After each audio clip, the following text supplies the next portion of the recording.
Yeah. All of my kids, all of them, left the state. I don't have any of my kids in state. Well, my They kids, all graduated unfortunately, from they all college lost. and they all left the state because they couldn't afford to live there. Was it really because they couldn't, how old are your children? Yes, it's because we used to have two long tables and that one's broken, so now we have. 38, We could switch it anymore, Doug. Are you comfortable over there? Okay. Thank you. I think that's what was like. I know, I have to re-figure out this I'm sorry, configuration. 33, 31. Okay, so they're the same age as mine. Mine left not because of home affordability, but because there was, college. They went away to college. All mine went to college here. One did once. All of mine went to school here, which I was proud of, and thank God, because that's all I could afford. But all of them, once they got their degree, now I will say, one of them left because her husband's a Special Force Marine. Mhm. And they went where he was stationed. Right, But the rest of them left because they, right out of college, were enticed in job fairs. Mhm. From out of state right. that were offering them better housing costs. And not great differences in money for salary, but different. Right. And then when you put the housing cost in there, it was worthwhile for them to at least look at it. Exactly. So. No, I get it. Mine don't live here either. What's mine? Mine all bought houses at 3% mortgage. If they hadn't, they would not be owning something. Never will. Okay. Let's call the meeting to order and pledge of allegiance. I pledge allegiance To the United States of America, to the republic for which it stands, one nation, under God, indivisible, with liberty and justice for all. Okay, roll call, please. All right, Mayor Jones, Present. trustee Cockrell, trustee Hodge, trustee Lawrence, Here. trustee Paganotti, Here. trustee Schultz, Present. trustee Thompson. Here. All right, we have a quorum. Audience participation, is anybody on? I think. Let's see that bank. There's one. David? Anybody or, I'm here. I know, Yes. would you like to participate and make comment? Sure. If you just give your name and address. Caroline Van Sant Scroll, 7183 South Buckley. Thank you, go ahead. Oh, well, I didn't know if I was supposed to announce myself before I came or make No, a no. reservation or. So I'm just here. I've been living here for a year. My husband actually grew up here before it was Foxfield. Oh, my gosh. And we have two daughters, one lives with us and one lives in the house we grew up in. So we're all here. That's. So I figured somebody needed to get involved and all of my children are busy. I figured Congratulations. the young folks, but they're busy to me. So which house do you exactly live in? Oh, okay, you're coming in Buckley from Arapahoe Road? I'm coming in Buckley from Arapahoe, just past Easter. Right, Oh, yeah. Like 7 or I 8. know you. like Yeah. right there. Right Oh, I know you. You're in Judy's older house. Yes. Never been. No, I know you do. She's the one who actually, built it. Oh, okay, yeah, because that's not the previous. No, exactly. She was two before you. Correct, exactly. Oh, and I know your family. I know, yes, And Erica Vincent. yes, is my exactly. daughter. She's been here for a while longer. Correct, that's in the Kraus, The Carl's Kroll- house, Yeah. the which Kroll is house. down further. And Yeah, he was, yeah. he was a Foxfield original resident. Yes, He was on the board, or, yeah, Clarice Kroll was Yes. instrumental in helping turn Foxfield into Foxfield. correct. Well, thanks for coming. Nice to I meet just you. didn't recognize you. I'm sorry. Yeah, I'm the daughter-in-law, so. Yeah, okay, yeah, exactly. So thank you. Thanks for coming. Okay, anybody comments now online? No one's on you. Okay, consent agenda. Anybody have any comments, changes? No? Oh, I did have a comment on the minutes, that I emailed to Monica. Did you get my, email? It was just recent, maybe an hour ago. Oh, no. My comment on the minutes, under trustee Pacanotti's report, it states that I wanted to remove the lower speeds. I wrote you a better sentence, but I clarified that, these speeds are in error. It sounds like I just want to throw out the low values. Oh, okay. The low speeds are measurement error. Okay, So that's important clarification. okay, I will make that change. Oh, here's the sentence I wrote to you. I was noting that the instances of very low speeds in the data are measurement errors that are artificially reducing the average. Those data points should be removed due to errors. Okay, The Reed's trustee Cockrell pointed out the lower speeds are bringing down the average and that these need to be factored out. okay, if you email that to me, I will change it. Okay, Yeah. it's email. Very different meanings. So, Okay, Okay. thank you. I That's all. move to approve the consent agenda with the minutes as amended. I'll second that. all right, Mayor Jones, Aye. trustee Cockrell, I, trustee Hodge, trustee Lawrence, Aye. trustee Pakinati, Aye. trustee Schultz, Aye. and trustee Thompson. Aye. All right, passes unanimously. Cool. Next for discussion, meet the safe built building official, Tom Bitchford. Good evening. Aye. I am your building official. I have been your building official in the past, actually. I don't know who was here for that conversation, but I worked for Safe Built for 15 years as a building official for Centennial. Okay. And at that same time, that's when Foxfield came into its glory. And we were asked to come in and take care of your building needs. So I was the building official right after, and some of you that have been around Barry Kramer, Mm-hmm. I took over for Barry. So Barry, I believe, was your first building official, and then I took over for him for about 10 years-ish, Okay. somewhere around there. And then I left Safe Built for a few years, and I've come back, full circle. And I'm back as your building official again, and I'm thrilled. Well, good. I'm Well, very welcome. Familiar with the town of Foxfield, obviously, because I was in here a lot. Mm-hmm. Even during the commercial buildup that was done on the corner and so on. So, I'm honored to be here and honored to meet and put names and faces together. Especially your town clerk. Mhm. Yeah. Don't forget. But, I am here to answer any questions that you may have or anything that I can help you with. I can tell you that the one thing I will be approaching the board with this year is a code update. Oh, okay. And is that just something that we would adopt that's sort of a international building code update? Correct, Yeah. Correct. So I would present you an ordinance, Right. same as the one you have that adopts your current code. It's just updating it to a newer version, Which year is it? 2020, 25 or 2024. 24? 27, they do every 3 years. So 27 code is not published yet, Mhm. so it would be the latest code published out there. You guys are due to update. Yeah. It's time to, we try our best to keep up with the codes as much as possible. I can tell you, I know there's always a concern with the energy code. The 2024 energy code is way better in line than the 18 code was. Okay. So I can tell you it's a large improvement over, and I'll be honest, it's because building code professionals started stepping back up again and they got the industry pushed back a little bit on who's doing the code. Yeah. So, we saw that it had gotten out of control, in our opinion, as building officials and as code officials. And so we have pushed back a little bit and gotten it a little bit better than, well, quite a bit better than 18.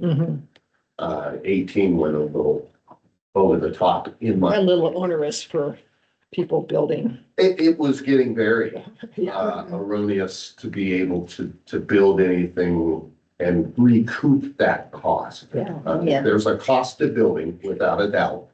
And I don't think most people are against something that they feel is beneficial and it's something they can recoup. 18 code was a little, and again, this is my personal opinion, got a little out of control. And it was Just got- discouraging building. Oh, well, absolutely. Yeah. Well, what it discouraged is permitting. Yeah. Uh-huh. They'd still build. Yeah. They just wouldn't pull a permit. Yeah. Would you be able to kind of review, we have something in our code that talks about what you need a permit for. We just had an issue with some people that put a door in to their outside. Mhm. And same size, same everything, I'm familiar with it. not realizing that they needed a permit. And I think there's a lot of confusion in town about what would require permitting. So anytime, I'll use this as Okay. a perfect example. If you are replacing anything on the exterior of your home in openings, windows, doors, basement windows, stuff like that, Mhm. that all requires permits. There's a reason for that. Because there is two pieces to it. Making sure it's installed correctly so that you don't get rot. So you don't get water leaking inside the home in the envelope and Mhm. rotting stuff out, which has been a huge issue, especially with windows. Not as big with doors, but certainly still an issue.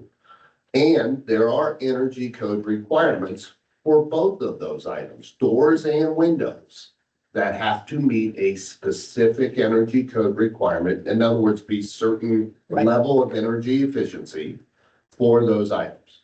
The only way that we can ensure for your residents that they're not being taken advantage of, shall we say, by a contractor is that we require a permit to be pulled and we verify that those pieces do indeed meet the minimum. They're allowed to go way above if they Mhm. want, but at least meet the minimum requirement set forth in the energy code and in the building code. Both. So it's installed right, sealed up right. And then, of course, does it meet the energy code requirements for whatever that is, whether it's a window, a door, siding, same thing. Right, I was just gonna add that, because we did have that issue. A couple of pieces of siding also has to be permitted.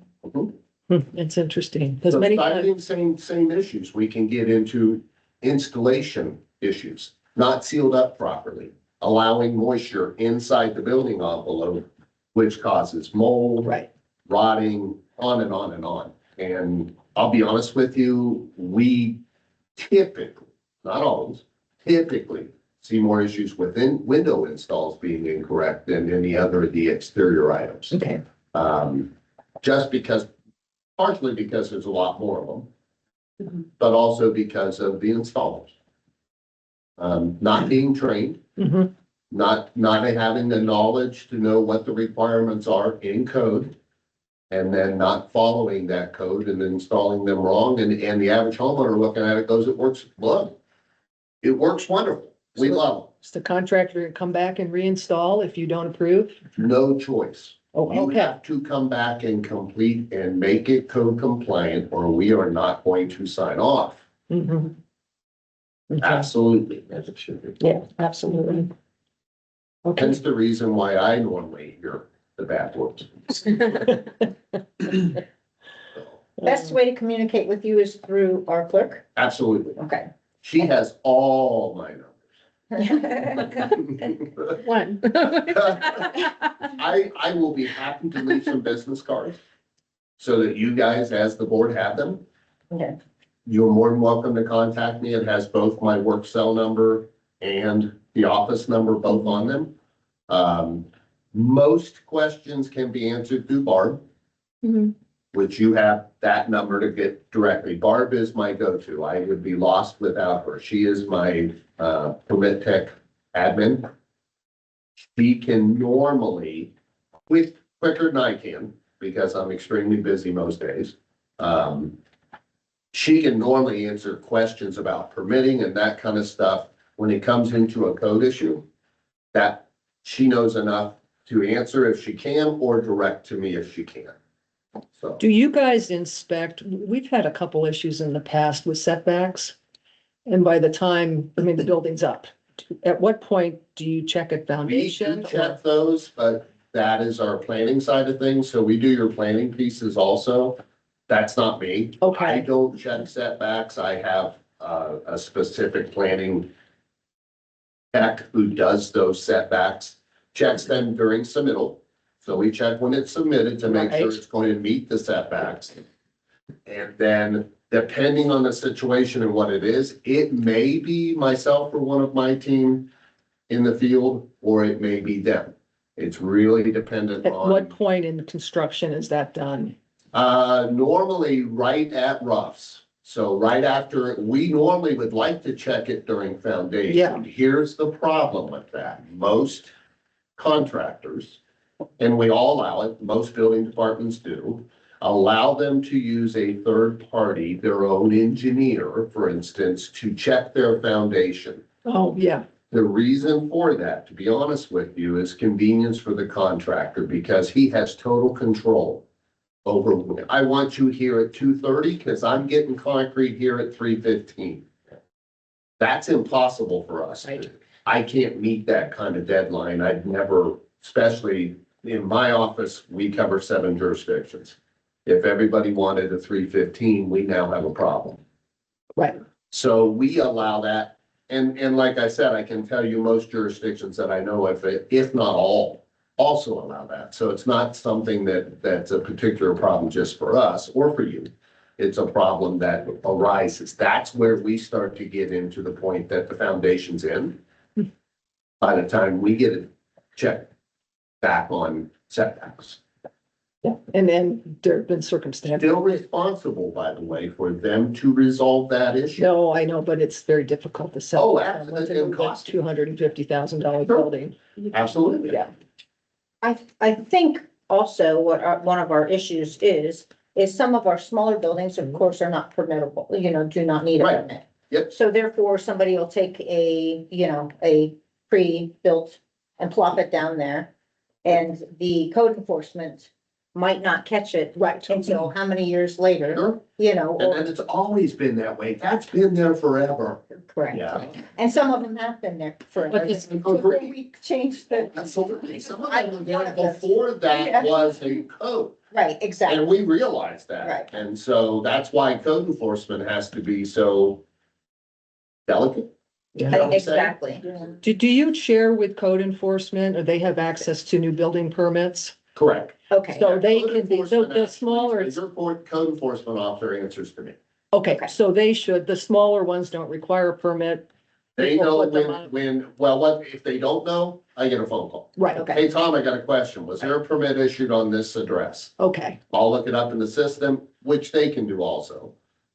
It's kind of a second looks, if code enforcement is out and looking Absolutely. at it and saying that looks off on. And you've got a new code enforcement officer who Yeah. is fantastic. Oh, good. Oh, I know It's who that Cameron. is. Cameron. Mhm.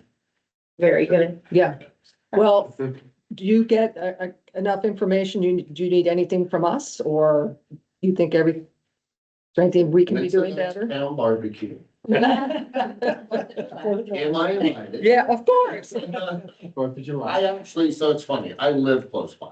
I live in Centennial. Okay. I live right up at basically, Smoky Hill Orchard. Oh, that's very cool. So I'm very close to be able to come down here.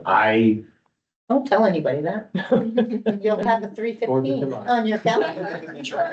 Tell them the board, wait a minute. That was not for you guys to share. Wait, hold on. I do have another question. When it comes to building permits that are already pulled, is it possible that we can get a copy or if you could send a copy of some of the permits, pull permits to our clerks so that we as the board could be informed of what is being permitted and what is not? Yeah, you have Yeah. access to all of them. I can generate those reports. You with can my- generate, that. Yeah. If you have access to the software, she can generate those reports. So a lot of times, even us as board members are walking around going like, Well, what is did that? somebody pull a permit on that fence? Did And somebody we pull a permit on love that? the extra eyes, especially Yeah. from board.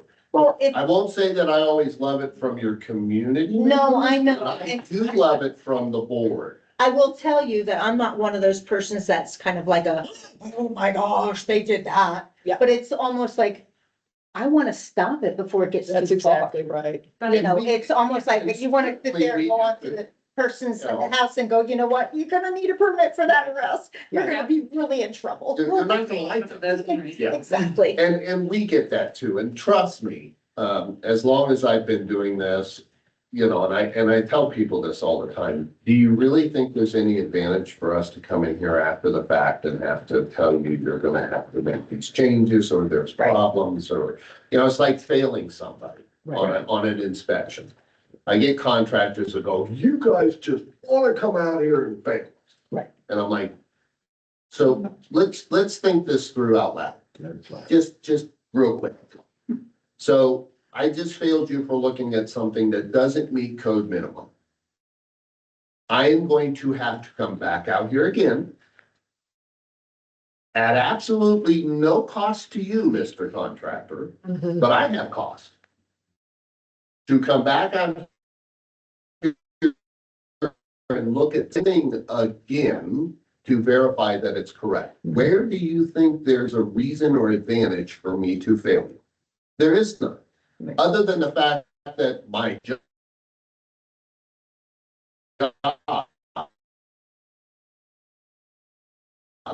my sworn mission, my job.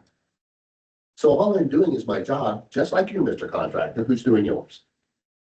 You don't like the answer sometimes that I give you, but I'm a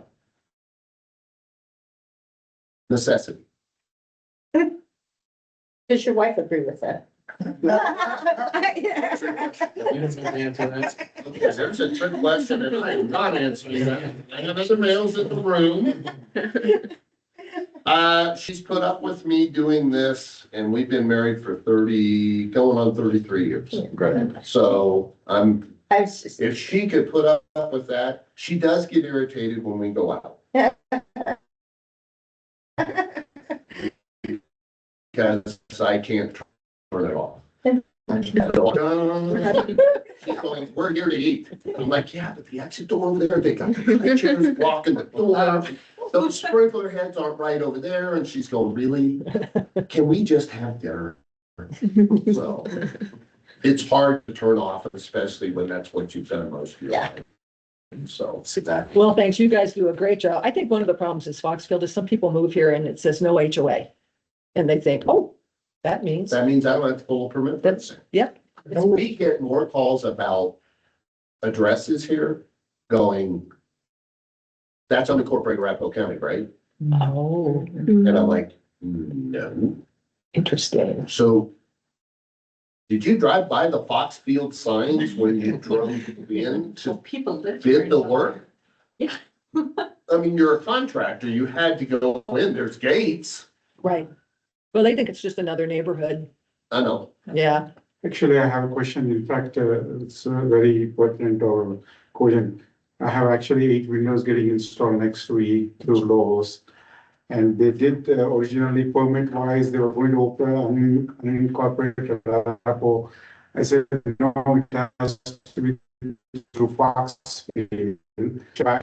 Back end, I think month or 2 months ago, they did go through the Foxfield. I hope they did. And to your point, once it's installed. I gotta get out there with a stop work order. Right. Once it is installed, I mean, I paid a penny for that, so I'm assuming, you know, so your team would come and check and validate the audio work. Okay. Absolutely. Your contractor's responsible. First off, here's what I will give you the advice that I give everybody else. Do not let that contractor start work on your home until he provides you with a copy of the permit Okay, and it is posted on the front of your home. okay, That both of those things are required by code. They can come into your home tomorrow and go, oh, yeah, we got a permit. You know how many times I've found out, or a homeowner has found out the hard way, that they didn't have a permit, or they pulled the permit in Arapahoe County, not here, okay. and Arapahoe County issued it. I've had that happen. So before you allow anybody to work on your house, check this. If you need a permit, and if you do not allow them to start work without it. Now, there are a couple exceptions. Water heaters and furnaces are allowed to be installed on an emergency basis for obvious reasons, but within 48 hours, they have to apply and obtain a permit for that work. Those are the two exceptions where if they didn't show up with a permit in their hand, it's because your furnace went out tonight it's gonna get down to zero. You call Bob's HVAC company, he brought a furnace out and put it in. He's allowed to do that under the code. But he's also required, and by the way, please don't pay them in full until they provide you proof that they followed up and got a permit. And we got out there, we performed inspections, and we passed your final. It's another thing I tell them. You'll get a contractor, they'll tell you all day long, we're done. We'd like our check. Your answer should be, as soon as you pass your final, I have your check right here. But you need to pass your final inspection. You now motivated the contractor to finish up the rest of his job. Because once you hand him the check, what do you think the motivation is for him to finish up the paperwork side? I hate to say that, not every contractor is that way, but we're finding more and more who are. Window, good one. Perfect example. Get it all the time. They get the permit. They do the windows. You give them a check. They disappear. You call me a year later and go, and I can't find anything on my window inspection. I go back in the system and go, yeah, because your permit expired 6 months ago. They never called for a final inspection. Well, can you come out and look at them now? Yeah, but here's the problem. The labels on the window that are supposed to stay on the window, please tell your wife that, by the way. Okay, Because she is going to want to rip all the papers off of her nice pretty windows. Here's what will allow you to do, pull the windows stickers off and keep them. So that we can see them, because that's the only way we can verify the U factor of the windows to meet the energy code. They're required by law, we make the window, to put a U factor sticker on the window to show the U factor of the window. Part of our inspection is to verify that. Your wife is not going to have those nice brand new windows put in her house and the big paper stickers all over. okay. Then mine. So that being said, the exception I'll make is that you keep all of those stickers. Suggestion is, the plastic paper covers that you get. We used to all have that you put sleeves, plastic sleeves for 8.5 by 11 sheets of paper. Those stickers stick right to that really nice, because they're sticky on the back and you're trying to figure out what to do with them. Okay. I've seen that done many a times. It works very well. But we're able to look at the sticker by the size of the window, and then it has the U factor on it, so we can verify you got the right window. Okay, Lisa? There's not usually a very long wait though. Is there between? You call us at 4 o'clock today, you Yeah. are guaranteed a tomorrow inspection. Okay, that's been my experience consistently. Which is They've better built than- them, so it's not that long to leave the sticker on, but just in case good advice. Yeah, we do better, and we pride ourselves on the fact that we do next day inspections. So You as always long have. as it's in by 4 o'clock, you will have somebody out here the next day. There's very few odd things happen, but very rarely. Very rarely. And I can't remember the last time we didn't do next day out here for any inspection. It seems like permits always get kind of a bad impression with residents, and I wish that wasn't true. As someone who's gotten permits both with contractors and a home renovator myself, my experience has been that they have caught things with the contractor. I've been in the exact situation that I didn't pay them until it was corrected. Completely saved major projects. I mean, you wouldn't believe it. I had something completely misframed. I had 2 sliding glass doors taken out at one point and merged into a huge one. Framing, absolutely critical, so the house did not fall down.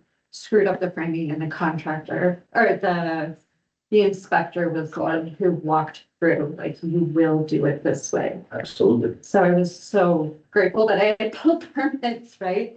And then as a home renovator, if they're on your side, they want you to not screw up your own house. We're here to protect your residents. That's our job. Yeah. In the end, that's what we're here for. And it doesn't always get portrayed that way, and I guarantee you, contractors don't portray us that way. They portray us as, oh, it's just, they just want your money. They're the residents side, they're our background. And that's not the case at all. That we play a vital part in protecting the biggest investment that most of your homeowners will ever make, which is their home. So, The only negative I always hear is the fees. Our permit fees are outrageous in the town of Foxfield. Are they more or less in general, ever in line with metropolitan area? you are. I think we are. You are absolutely in line with, I have 7 jurisdictions. I can tell you out of the 7, there are only 2 jurisdictions that I have that have lower fees than. I'm telling you what I hear. Oh, absolutely, we hear it, trust me. Yeah. She hears it, I promise you. Yeah. Yeah, so, and it's not uncommon, and I'll hear it to some extent in all of our jurisdictions. In all 7 of mine, nobody wants to, what do I get for that? Right. And then I always have to remind them, so understand there's 2 fees, there's numerous fees charged. One of them is use tax, Which ours is down considerably. which I have to remind them, you realize that's not a building permit fee, right? That's a tax. So if you'll look at the breakdown of your receipt, you see the little numbers down there near the bottom? That's the building permit fees and your plan review fees. That big number up top that you're looking at, that bigger number, that's taxes, guys. We all hate taxes. None of us want to pay them. But that's not something that's going to the building department or anything to do with our building inspections. So. Well, nice. Well, I got 2 questions. Go for it. Okay. Types of work, scope of work, and process for homeowner permits. To your point of, so how do you deal with that? What's the type of work that the, town of Foxfield allows? What's the scope of that work? So what do you mean? So I mean, give me more examples as to, Permitted versus non-permitted? No, permitted. Will you issue a permit to a homeowner who changes his electrical service? if it is his primary resident, by code, I'm allowed. By Okay. code, matter of fact, by code, I'm required. You're allowed to do that as long as it's your primary resident. Cool, okay, and If then, it's a rental or it's a secondary home, something like that, no. and, say plumbing, roofing, framing, all foundation? All allowed, but if you're gonna do a foundation, it's gonna be a design engineered. Engineer foundation, cool, that's right, and permitting fees are the same. Yep, these are no different. The homeowner doesn't get charged any different because everything is based off valuation. Okay, all right, And that's value, not cost. I have to remind people of that all the time. Yeah. Well, I'm doing it all myself, so it's cheaper. Well, it's about the value of the work you're doing, not the cost of the work. Nowhere will you see on a permit application, cost. Right. That word isn't used. So my only advice is if you're gonna put in 24 karat gold fixtures, don't put that on the sheet that you're putting in 24 karat gold fixtures. Or you're gonna pay, Yeah, exactly. and we don't care whether it's 24 karat or Exactly. it's, The inspection's gonna be the same no matter what. and the code requirement's the same. Correct. Yeah. so, just detail point. Denver, for example, you want to pull an electrical permit, you gotta take a homeowner's electrical exam. It's kind of a basic test to see that you're not gonna go kill yourself. Yep. Maybe, I think we don't require that. there's no. We do not. There is no requirement for that. In Denver, by the way, who is their own upon themselves, they rewrite the code. Because they're smarter than the people who do it on a national level. Right. But that being said, they are the only jurisdiction that I know of, other than Pikes Peak Regional, Mhm. that requires you to show some kind of competency Mhm. to do work on your own home. Okay, thank you. Anybody else expand on, okay, that's cool. Second question, this came up a couple of meetings ago, a ride along. with the building official or building code inspector. Yeah, that was with the code inspector. And so that would be Was with it Ken, code enforcement? Yeah. with the thought being that there's been, we're not sure exactly what Cameron is looking for, when it drives by, and we were talking about the small structure that's too close to the property line. And he sees that. Does he make note of that, go check and see, try to see, you wouldn't even know when it was installed, you have to ask the homeowner when it was installed. How the heck do you do that? Unless it was permitted. But these things that are less than, 350 square feet? I But think- they're too small to require a permit, you're right. Then when was it put there? Everybody will tell you it's been there forever, by the way. Okay. I mean, Google Earth goes way back there. And you, and I have done that, absolutely. I will agree.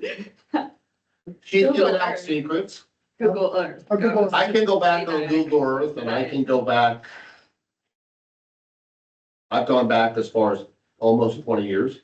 And done an aerial over a property to find out when suddenly, now, it only narrows it down to how often Google has actually redone their mapping on that property, which could be anywhere up to 3 to 5 years, but it helps.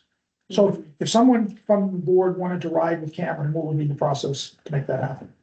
All it takes is you guys sign in a release that puts you in one of our vehicles, because we provide Cameron with a company vehicle. So we have a release that you would have to sign that just says you're not gonna hold Safe Built liable if he decides to go crazy and drive you into a wall. We've never had him do that yet, so we haven't lost the ride along, yet, I can tell you. Put your heart on none. Thanks again for volunteering. Yeah. I won't ride along with the dependable cleaner. Actually, it's funny, the dependable cleaner guys are better than the water company guys. It's the water, delivery guys that deliver the jobs and all. Those are the ones that always scare me to death. Don't know why, but I've had more incidents with them. I actually had one sideswipe one of our company cars once. And didn't stop. Usually drinking on the job. Yeah, I'm sorry. You said.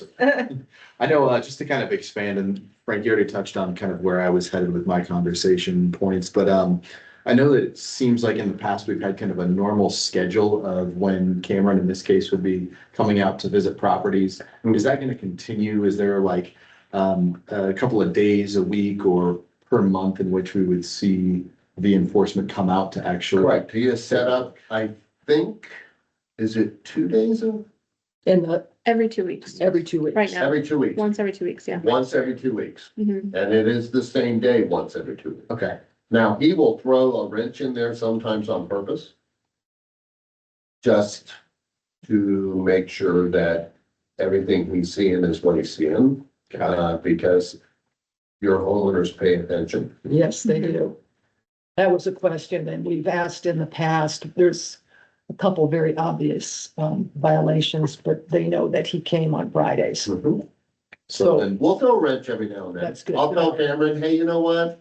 If you can at all fit it in your schedule, I know it's 2 weeks out yet before you come back, but in that 2 week, move your schedule around, please, so you're going out there on Wednesday. that would be great. yeah, and that was gonna be. And we do that mainly in the summer. Yeah, We don't do it as much this time of year because nobody even goes outside this time of year. right. Although this year it's been wonderful. Yeah. But yeah, we do it in the summertime quite a bit. I'll ask him to basically switch up a little bit. And sometimes he does it even without me asking. Okay, and that was gonna be my follow-up question, was kind of, if, like, is it something where we would have to reach out to Monica to reach out to you to say, hey, can you flip your schedule from a Friday to a Wednesday for the next If month? you have a specific concern, Okay. certainly.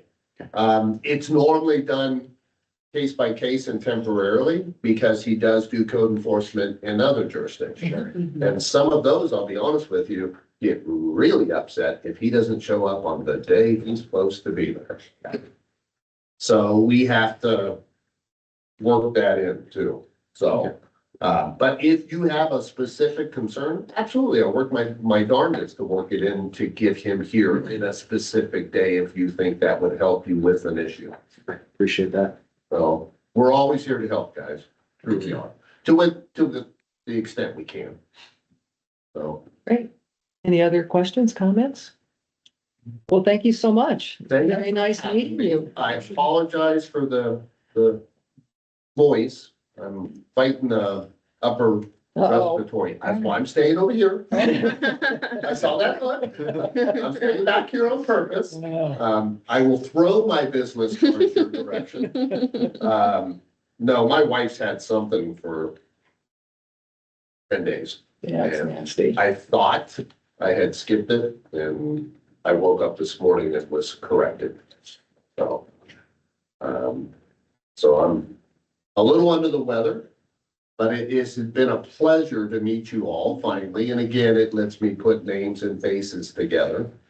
So that way, when I get a complaint, I know where it's coming from. And that's fine. That's why I'm here. So please don't hesitate to reach out if there's an issue. You can always get a hold of Barb. If you can't get a hold of Barb, you can get a hold of me. You have my numbers anyways, so. Yep. But yes, please, guys, we're here to service you guys, and that's extremely important to us. And again, our whole business is protecting your homeowners. That's our history. Thank you. So, Thanks, Bob. I know sometimes it doesn't seem that way, but that's okay. I promise you it is, even if it's your house. And I could have been in one of your guys' houses and turned you down for stuff. Sounds like it is at least one homeowner happy with us. Yeah, oh, yeah, no, not me, I mean, yeah.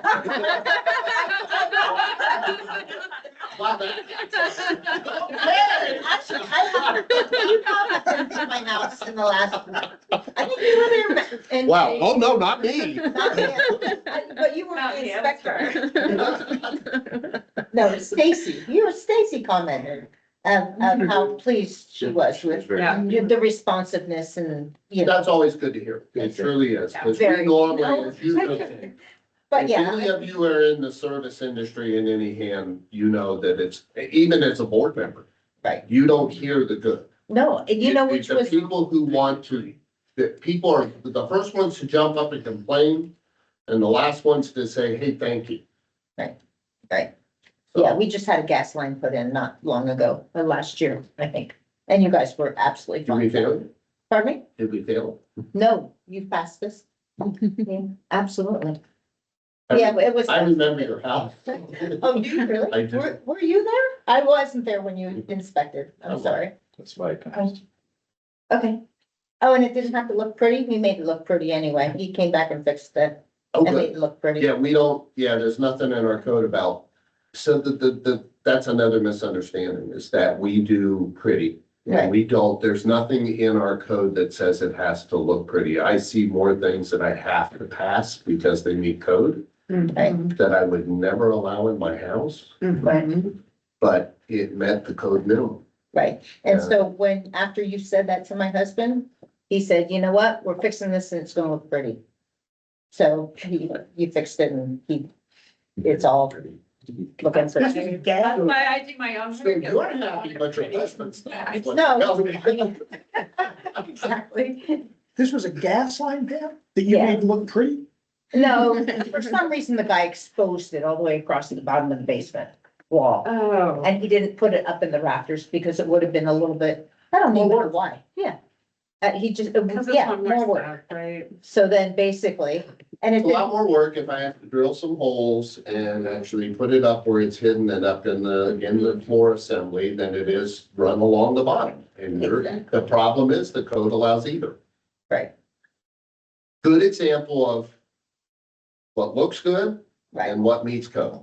right. And I honestly, I had no idea that you were the inspector on that Mhm. because I don't think I was home and I didn't meet you that day. You, believe it or not, even as a building official, I get out the field. And a lot of times I'll pull the one over here, if we have any here, Mhm. because it's close to home. It's on my way. Right. So it makes more sense economically wise for me to come over and do it on my way home than it does to have one of my guys come over and do it and then go the opposite direction. So on. Not always, And I don't do electrical. So some of you asked the electrical question. Who does another, We have so in the state of Colorado, if you are doing electrical inspections, by state law, you are required to either be a journeyman or master electrician. you need to go back to school a little bit. I am not going back to Okay. 7 years to get my journeyman license for electrical. It is not happening. I am too old. I didn't like school the first time. Fair. Well, all right, well, thank you. Thank you very much. This was, Thank you, Tom. Questions, comments, anything comes up, you guys forget something, you've got my cards. Please don't hesitate to reach out. appreciate it. Normally, like I said, you're better off reaching out to the office than me, just because you're gonna get normally a faster response. So, Sounds good. Thank you so much. thank you. Very much. Thank you. Hope you feel better. Oh, thanks. I'm hoping I don't have 10 days of this like my wife. Oh, God. So, Say something. It works. I'm going home today, Big lozenge and enough. going to NyQuil and going to bed. There you go, good Don't idea. forget to push the button outside. Yeah. Thank you. Good night. Night. Okay, next is the speed data collection quotes. So this is just what I mentioned at the last meeting when we talked about the speed mitigation, and there was some concerns about our data and whether it was correct or not. And looking around trying to find some way to, I guess, verify that or get data that maybe the board felt more comfortable with. SEH asked for a couple bids from people they know that do this work, and so there were two. They received the two bids. 2,000 and 2,200, so pretty not too different. And then I provided on the memo what that entails and what requirements were given to them for this. So I guess I just wanted to know if the board, and probably not right now, but if they want to move forward, if you do want to move forward with trying to do this to get different data, if so, when? Can I ask a question to the board before we decided if so when? Okay, the thing with the data that we're seeing is we think it's not correct. Because we're registering too many I'm asking the question, we're registering too many vehicles because it's hitting numerous times. Right, I mean, the fundamental thing I see discrepancy, or maybe that's norm, is, for example, at 11 o'clock night, I won't be seeing 5 cars within a span of 1 minute. Right, with the different speeds. Right. What I assume, again, obviously, I don't know the hardware, what it does. Like, for example, I start, okay, I was at 30 miles, then I slow down, again, it drops the miles. Is it clocking the speed or registering 30 miles and 20 miles because I dropped, or within the same span for the same car, or is it a unique one? Correct, and I see where you're seeing that. My question to the board as an entire is, are we willing to invest in going through this speed data recommendation through SEH if the numbers are going to be decreasing? And, because right now our numbers might be elevated more than what it says. And SEH is telling us that we really don't have a problem, that the speeding is 2 or 3%. Are we willing to go through this whole process to get a lesser number? That's my question. I think we're just trying to get an accurate number. Yeah, I But agree. I think Yeah. as long as we've had the equipment that we've had, there's always been questions Yeah. about the accuracy of the data, partially because of those duplicates and we think that it might be double counting, but we've never verified with the true thing. And we also have all of those weird 10 and under that are completely inexplicable. The data is just, honestly, if we did this, I would love to set up our own equipment next to it at the same time, get both sets and really, Yeah. for once and for all, figure out how accurate it is so that we can move forward and hopefully say hey, actually, it was pretty accurate this whole time. Maybe get rid of those low ones that make no sense. But maybe our data has been good this whole time. Maybe it hasn't. We just don't know. And that's always been a question. But This is the data that we used since 2015. And so it's easy to compare apples to apples to apples to apples all the way through. From 2015 to 2000. May I ask, what was it used for? It was just marked in those areas where the transponder could pick to, Right, but what did that feed into, like doing? The additional gates, bump? to Yeah. support the gates. Exactly. Decision and traffic volume, things like that. exactly. And if we were able to monitor this same set of data that we had been collecting for years and years and years to get the gates, why would we all of a sudden want a lesser But figure? two different functionalities, right? In the case of gates, it's a volume, I mean, we know visually. I And mean, speed without- also was. Without even any data, everybody can say it's drastically dropped off. Right. Before that, it was there, right? I mean, it's a big picture, big problem. But in this case, now we're trying to surgically put speed bumps at what location, which is a cost item, right? What is the most efficient way to do it? And to that, we are trying to see how fast they are doing, and which the data point is very important here as to what speed is it, because the more data points you have, it's the statistics, right? You're lowering the average, because when I saw that, it didn't pass the smell test. But when I'm looking at speed in particular, I can take it back to 2015 and tell you how many speeding cars and have that same speed. Speed is a little bit different from how many times it's being registered. You see what I'm? Right. But there are two different problems you're solving. The way I see it, right, I was not there in the original discussion, but the big picture, that was a volume issue plus No, speed. right. But we solved the volume issue, Right, but we still don't have the technically solved the speed issue.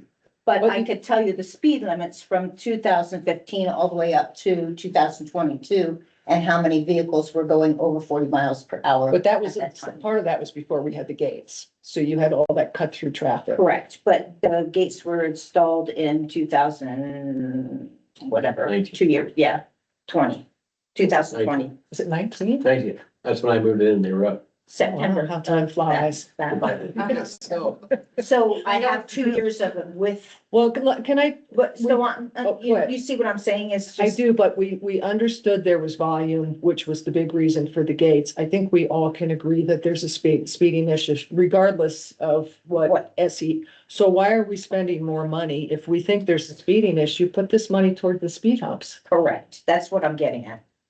I think, I mean, it The seems, question is as to where, right? I think unless we follow the recommendation of, I forget the report, how many of our speed bumps in all, obviously, I mean, if you ask some of the residents, they'll really be pissed, man, like so many bumps, right?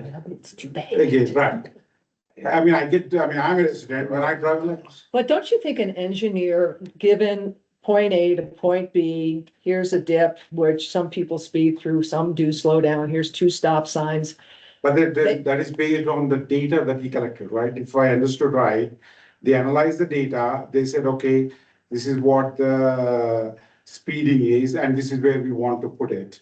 But if that data was quoted as some discrepancy, then the summary or what the justification of where and what would be a little skewed. That's what I'm trying to get at. Right, but I think that an engineer would tell you that given this distance, the speed humps have to be situated Every so many. every so many feet, Sure. so that once you get over it, you start to accelerate and then you bump into another speed Right. hump. So I don't know that we need traffic, because our traffic things are only where those receptor things are. Right. So, and my point about the data that you're keep talking about is, yes, the volume can be skewed. Also, if you're going 40 miles, 46 miles per hour is probably the max that I've seen people going or whatnot. If you're going 46 miles per hour and then went down to 42 and then 41, it's better that I'm catching it 3 times rather than it be just once, because your volume or your, and I'm kind of Same playing car your you game. mean? The Yeah, same car I'm you kind of mean? playing your game for you, Well, that it's three ticks on the I notch think the thing is. rather than it be once. No, I'm just saying. You go by and. But I would rather have accurate data, like what I'm trying to get is, I understand your point, to put 3 higher data polling points compared to 4 smaller one. But still, if we know we get the accurate data, then that would be the idea. To your point that do we really need to do more analysis? Honestly, no. The only question I have is now that because the original discussion, if I recall correctly, is which one are the more places we want to put. Okay, these are right, and then that was the whole context where we said, okay, let's put here and measure which is where we're getting the speeding problem. And the question for the engineer is, can you determine what the most effective place for those humps without Correct. the speeding data? Correct. Because I think we all know, and Tim, you live on Hinsdale. It's a problem. Yeah. It is. And that's part of the next piece of, obviously they've got all of the different, mechanisms in which you slow down at. The dip doesn't slow people down. No. And I think we've already established that too. So then it kind of leads the discussion of, okay, well, which of these mechanisms will be functioning once we figure out where they potentially could be. Right. That's great, but then we still have to figure out, well, will it actually do anything? And I mean, I know we're not getting into the discussion just yet, but I know that the proposal that they provided was a large number. And I still am not convinced that that's going to slow people down based on The what. speed humps. Correct. But I mean, I think it, to some Well, extent, some people. will again, slow, I but- keep bringing up Antelope. Have you driven through Antelope? Yes. You cannot They're very speed. effective. I've driven so many times there. You It's cannot quite speed. effective. But there's quite a few of them. There's a lot. And it's irritating. I mean, when I go, So the question fine, is, it's if we good, can't right? afford to do enough to be effective, should we do any? Exactly. That's kind of the next. And they are expensive to put in. So I don't know what the solution is. I would rather not spend the money on, Correct. On the data on the side. data, Agreed. and put that money towards the speed humps, but I think we have to put enough of them in for it to be effective. Yeah. Otherwise, you just. And waste your money. sizable enough. I mean, Yes. obviously you go through a parking lot and sometimes it's like, yeah, there's a speed hump, but it doesn't do anything. And then there's the speed humps. And Cherry Creek East, right behind Regis, that little, they put them in there too. Mhm. And so I think they're very effective. Right. So then a follow-up question on the effectiveness. I know that Shenango put a couple in the, do Shenango residents feel that they're effective? I would. Right in the beginning when you come in. Yeah, I exactly. don't know why they put them there. Okay, so you haven't heard feedback like, well, those were really, Well, because. Jameson, you mean, right? And there's one on Long too, but it's right at the beginning, so there's none going up the hill. They put a bunch of stop signs. yeah, exactly. Too big a house. That's what- Yeah. Right, exactly. They drove into our, got the, North Richfield entrance and they said, hey, Foxfield has a big hump coming into Foxfield. We need a big hump. And I don't, and And then we actually, take it out. that hump on, particularly coming across Broncos Parkway, I think is a little dangerous. Because you have to slow down. And if there's somebody right on your rear end, Right, it's not. but I don't know why they did those. Right, so I was just wondering if you heard any feedback about those. And those were not intended to control traffic throughout town. No, I think, I don't, who knows? I don't know. So I have the report pulled up right now. Looks like they recommended 5 along Hinsdale. Mhm. Okay. Do you remember how much they were What they spending? $7,000. Okay, did we allocate money to? 7,000 apiece? So I don't No. wanna, I guess, Right. my position on this, I don't wanna waste money either. The reason why the whole data thing came up is because the report that we paid for from our engineers specifically says that we don't have a speeding problem, which is counter to what we're experiencing. And so my concern is if we spend thousands of dollars installing speed humps and have residents come back to us and say, why on earth did you spend thousands of dollars installing speed humps when the engineers told you you don't have a problem? Right. That's a. I would kind of. That is the whole reason. That's why I would rather poll the residents and see if this is a place that they would want to spend that. $35,000. Well, and then you have people are gonna be on Waco and saying, well, what about us? And Right, and I can't blame them because Waco. yeah, and we don't have the resources to put them all through town. And at the end of the day, traffic safety isn't about a public poll, it's about safety and we need to be following the guidance of Right. traffic engineers, not public. But it does play into public's perception, a lot of it, I mean. Right. So it's a hard balance. I just want to make sure. And Pam, you were saying, what if the data, you want the data to bring it down? Is that what you were saying? I Or want like the this- data to repeat that. Or, you were saying before that, if we did No, this I'm new just way, saying it that might give us different data than before, something. we based every road decision that we've made on past data that we've been collected through Jeff, and we paid Yeah. Jeff monthly Yeah. to produce Yeah. this. And all I'm saying is apples to apples, it's been consistent. We've based our gates on that data. Yeah. One thing that I can't say, I can't disagree with you that says that it's not monitoring more than once. Yeah. So to say that there's hundred and 75 cars, vehicles per day going past there, that true number might be 125. That true number might be 105. What does that matter? The speeds, I think we are actually getting closer with those, you know what I mean? So when somebody Yeah. goes by 40 miles per hour or above, that is probably catching them. And we have data on those numbers and continue to, that again, show that it's not often that it's happening, but perception is one thing versus Right. data. Well, and then the Yeah, and question. the perception, yes. I was just gonna say that I don't think, 30 miles an hour is not No. driving fast. And so we all try to Unless go, there's a pedestrian Yeah, and it- standing right there, that's No. not fast. no, that's correct. So Yeah. what speed really are we concerned about in terms of it being a dangerous speed? 50. No, No, No. Above It's 40. really hard to, It's because above it's like, 40. if I there's think a may- pedestrian standing there. I think maybe even above Above 20 35, is closer to above 40 and above, that's a well, we've dangerous. always measured above 40 Right. because we figured it would be And that's attainable. that is a dangerous speed, but if people are going 30, and if that's what I didn't, whatever the data says, does that warrant spending all that money? Correct. And plus 30 miles an hour in a residential area is not atypical. No. We also have extremely good visibility, Mm-hmm. very, And very wider low roads. volume, very wide road. Yeah. So it's understandable that we have people doing 30.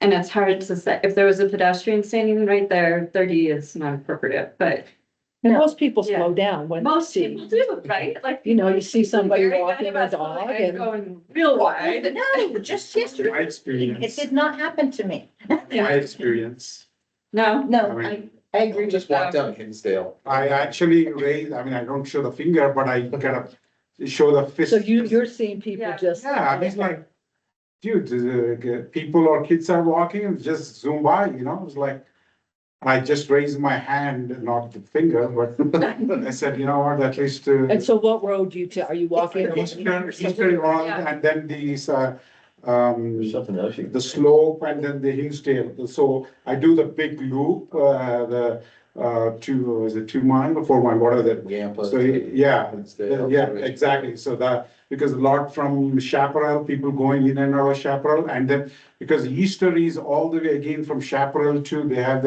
into, what do you call, North. Parker, so it's straight through. Anybody who sees a straight line road, nobody there, it's a human tendency.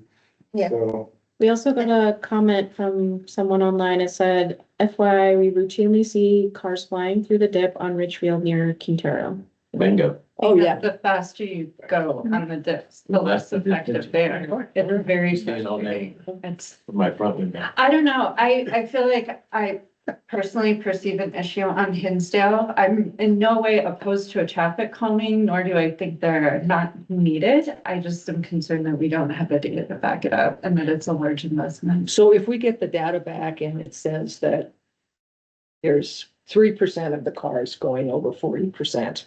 And 40, and 7% between 30, and so most of it is below 35 and below. Is that enough speed for warrant speed humps? Numbers, but they said Can I ask you- it's 23, which is Oh, below that's, Mark's. that's not. Which is like, ridiculous. can I ask? a like, it was question? that bad, so. What would be, the cop is sitting here, one of the roads, what speed do they ticket a speeding car? Curious. Typically. At least 10. Oh, Well, if you're on Arapahoe Road, what does they say? 9 is fine and 10 you're mine. Yeah. You know what? I've been ticketed for like above, it was like 6 to 10 is what I was Yeah. ticketed for. So, In Foxfield? no, not here. Like in general. Anything above In general. five below, fine. I think so. For 6 to 10, I mean, you get Maybe, depending. anything above 6.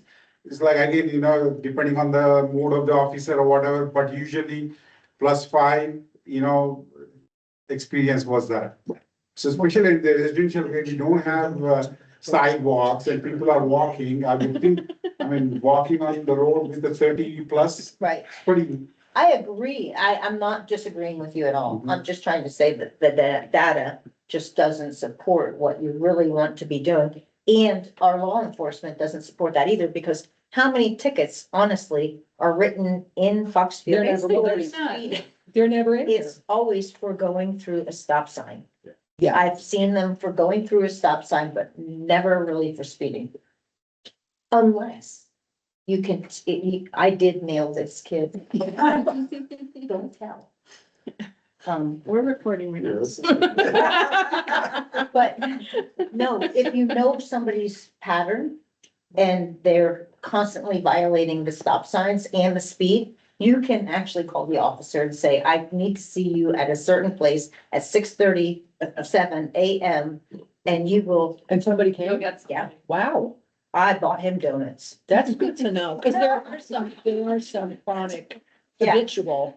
let me throw out just a thought, and then you guys can. If we're concerned about the machine that's registering the data, the 2 machines that we have, and we're saying, oh, we're gonna go pay somebody else to use a different machine. So we can compare and contrast the data that's collected from the other machine. And I No, think no, no. we're throwing the other It's machine out. accurate, right? So Say again? It would, accurate data. Well, but yeah, we just want accurate. But data. what makes you think the machine we've got doesn't have? It's a hold-in crotchety It's- kind of Okay. thing. I mean, Frank, what are all of the below 10? Yeah, no. There's a mountain goat, that is like, what even? No, that's bicycle. My 9-year-old bikes faster than that, Well, we and have they're it going, it could be the opposite direction on Most- Ridgefield. We've had problems with those machines for faster. like double That's counting too and fast just pedestrian, weird like, stuff. what is that? I don't know. I know some people that got 8 miles an hour out of their kid on the bicycle and they were Yeah. super pumped with it. I'm not saying that was in Foxfield, I'm just saying that has happened in other. So adults usually will bike somewhere like 15 to 20 miles per hour. So we're going to So it's assume not that the adult machines bike, that we're most going to likely. use are going to be accurate. Yeah, we And so, So if we assume that they're going to be accurate, I'm assuming that the machines that we have been using for years, there have been issues with them. They were perfectly sufficient for volume and for the gates collecting. And they were the best that we had at the Correct. time, and we made a best faith effort. Right, No, so I don't think we've worn them out. they just seem to, well, you collected the data all the time. Yeah, It was, until 2020. yeah, it was just kind of weird at times. Yeah, it always has been. but- Yeah. But the numbers remain consistent. Mhm. It's like me taking you and putting you on a scale and Right, and putting, 5 rocks in your pockets, as long as those 5 rocks are always the same rocks, I could still measure your Right. change. so they haven't, the accuracy of the machines, we have no reason to think they've gotten any more or less accurate over the 10 years that we've played with.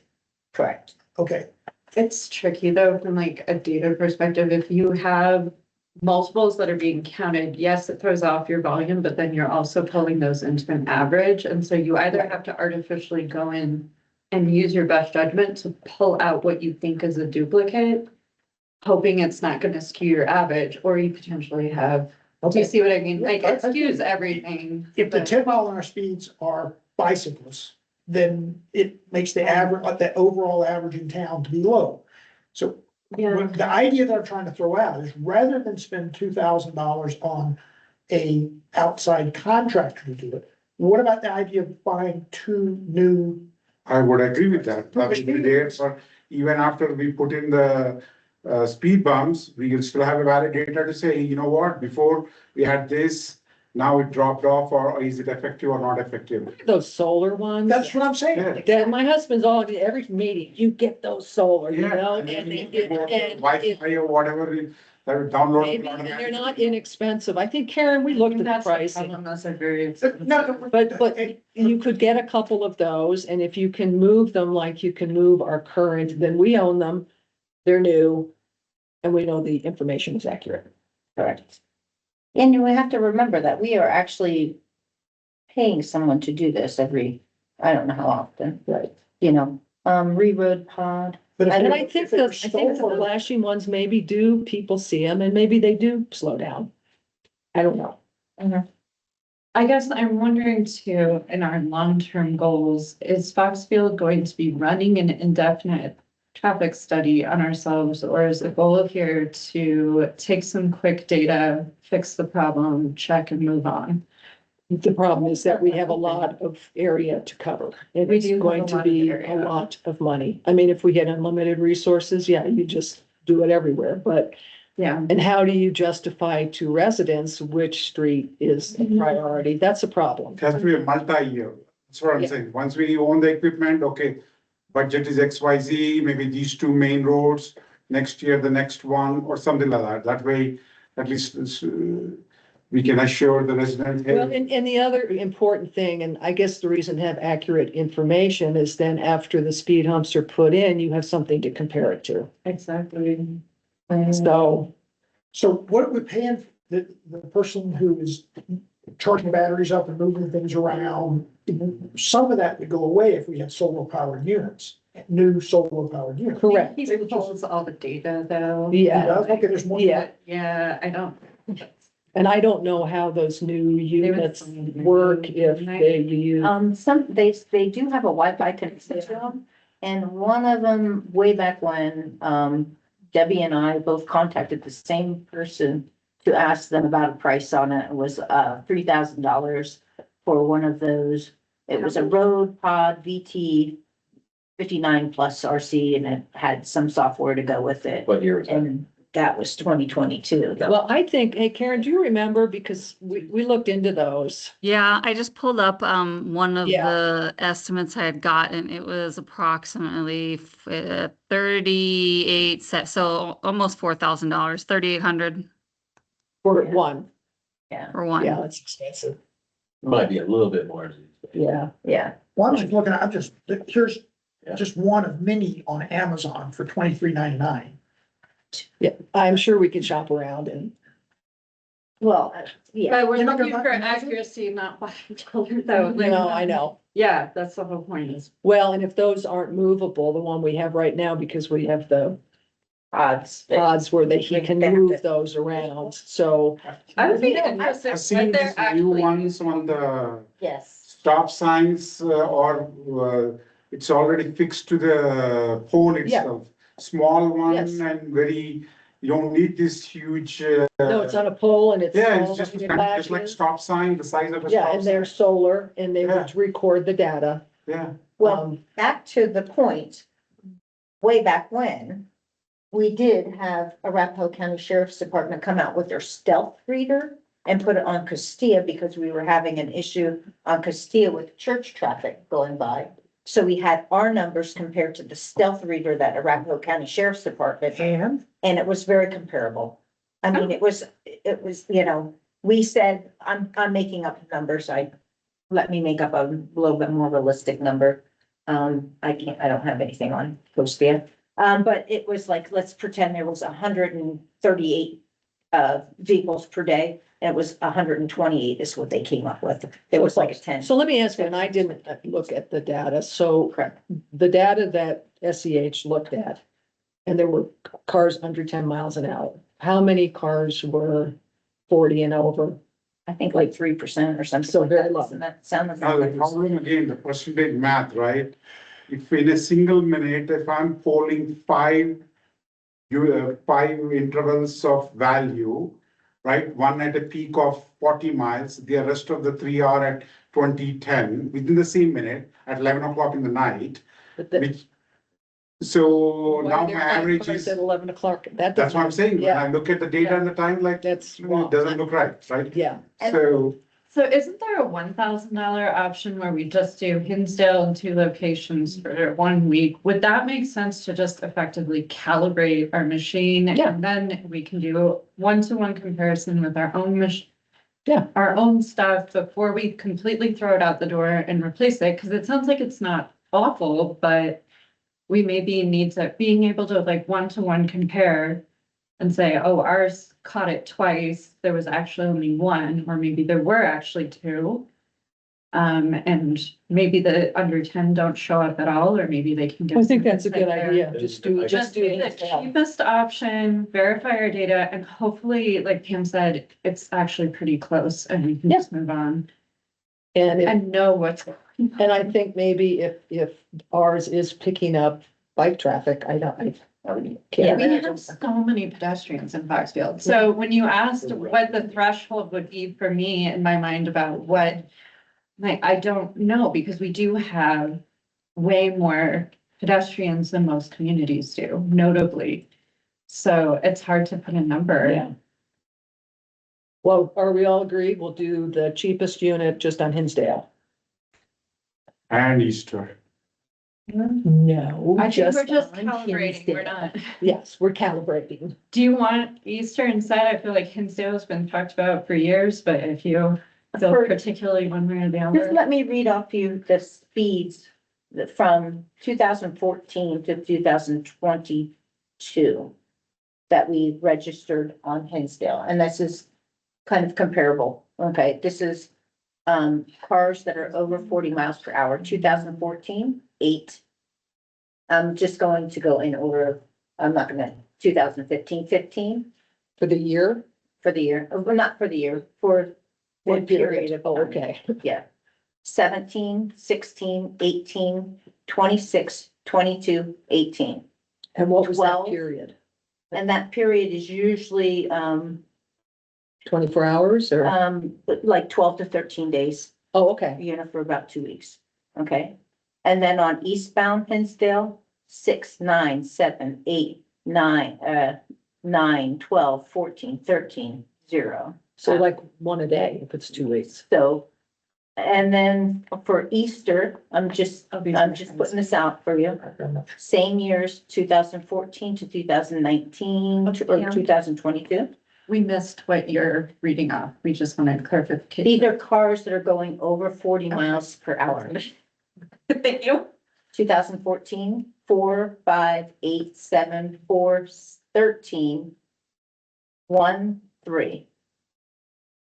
And then eastbound Easter, 2, 5, 6, 19, 10. So that just gives you Sure. kind of apples to Again, apples. my observation, you know, I'm not scientific. I walked the Easter and the Hinsdale. The main culprit, at least my opinion, is cars from Chaparral. Because that's the longest road, this is the longest road, both have connection to Chaparral. Seems to be the cars who come in and out of that, go, not the town people, majority of the time, my observation. So that's why I was pointing to those which arteries which connect to the Chaparral is the. Why don't we just idea of put up this. 2 more gates? Yeah, no kidding.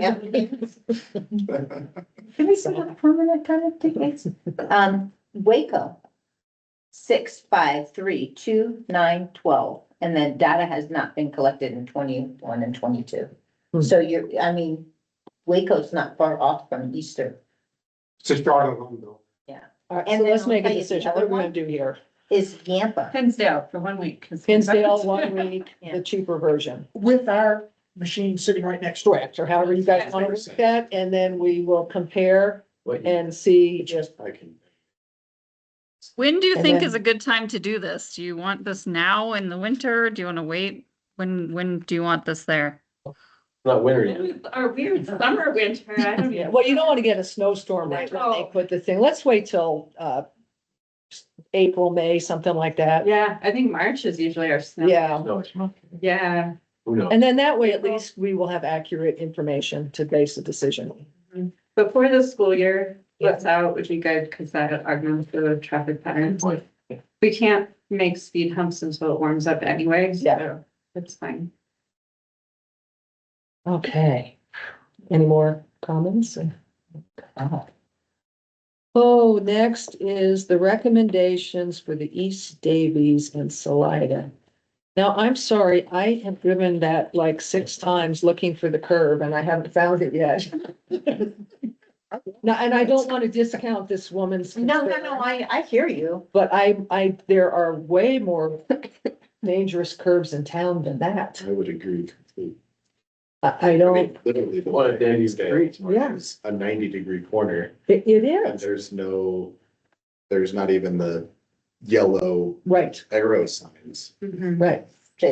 Yeah, Well, and coming down Yampa, Oh, yeah, Yeah. 100% there too. so I'm not inclined to spend money on The sign. signs there. I think the hard thing is that, everything is straight, and I strongly suspect this driver did not have their eyes on the road. No, he wasn't And on his If phone. you have your eyes on the road, you will see the curve. And any signs or delineators and all of that, they're all visual cues, so. Yeah.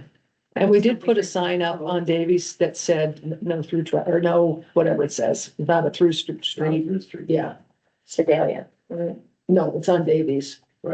Yeah, because people apparently were going and Trying to go. realizing it was a dead end. I would agree with that. I just can't get around how you missed that. And you live, I mean, you drive that every day. he did it at 40 miles per hour. I did it. How many times have you ended up in the ditch? Well, I'm just kidding. You don't even answer that. Well, and you know, sadly, some of you see, they're on their phone and they're not paying attention and then probably saw the turn and swerved and, It might have been icy that day. One day this year, that's what's icy. Yeah, I'm sure the driver just wasn't looking. But how could you miss that? I don't know. Not dependable. Yeah. So are we okay with just not putting the signs? I don't wanna. I don't want to You live there. Oh, I don't want, I'm not taking No. lightly her concern. It's just, that's quite a bit of money. And I just don't think it'll be effective. No. The problem. for all of the accidents that have happened there over the years. well, of course, she says it's happened twice, is my Yeah. understanding. Mhm.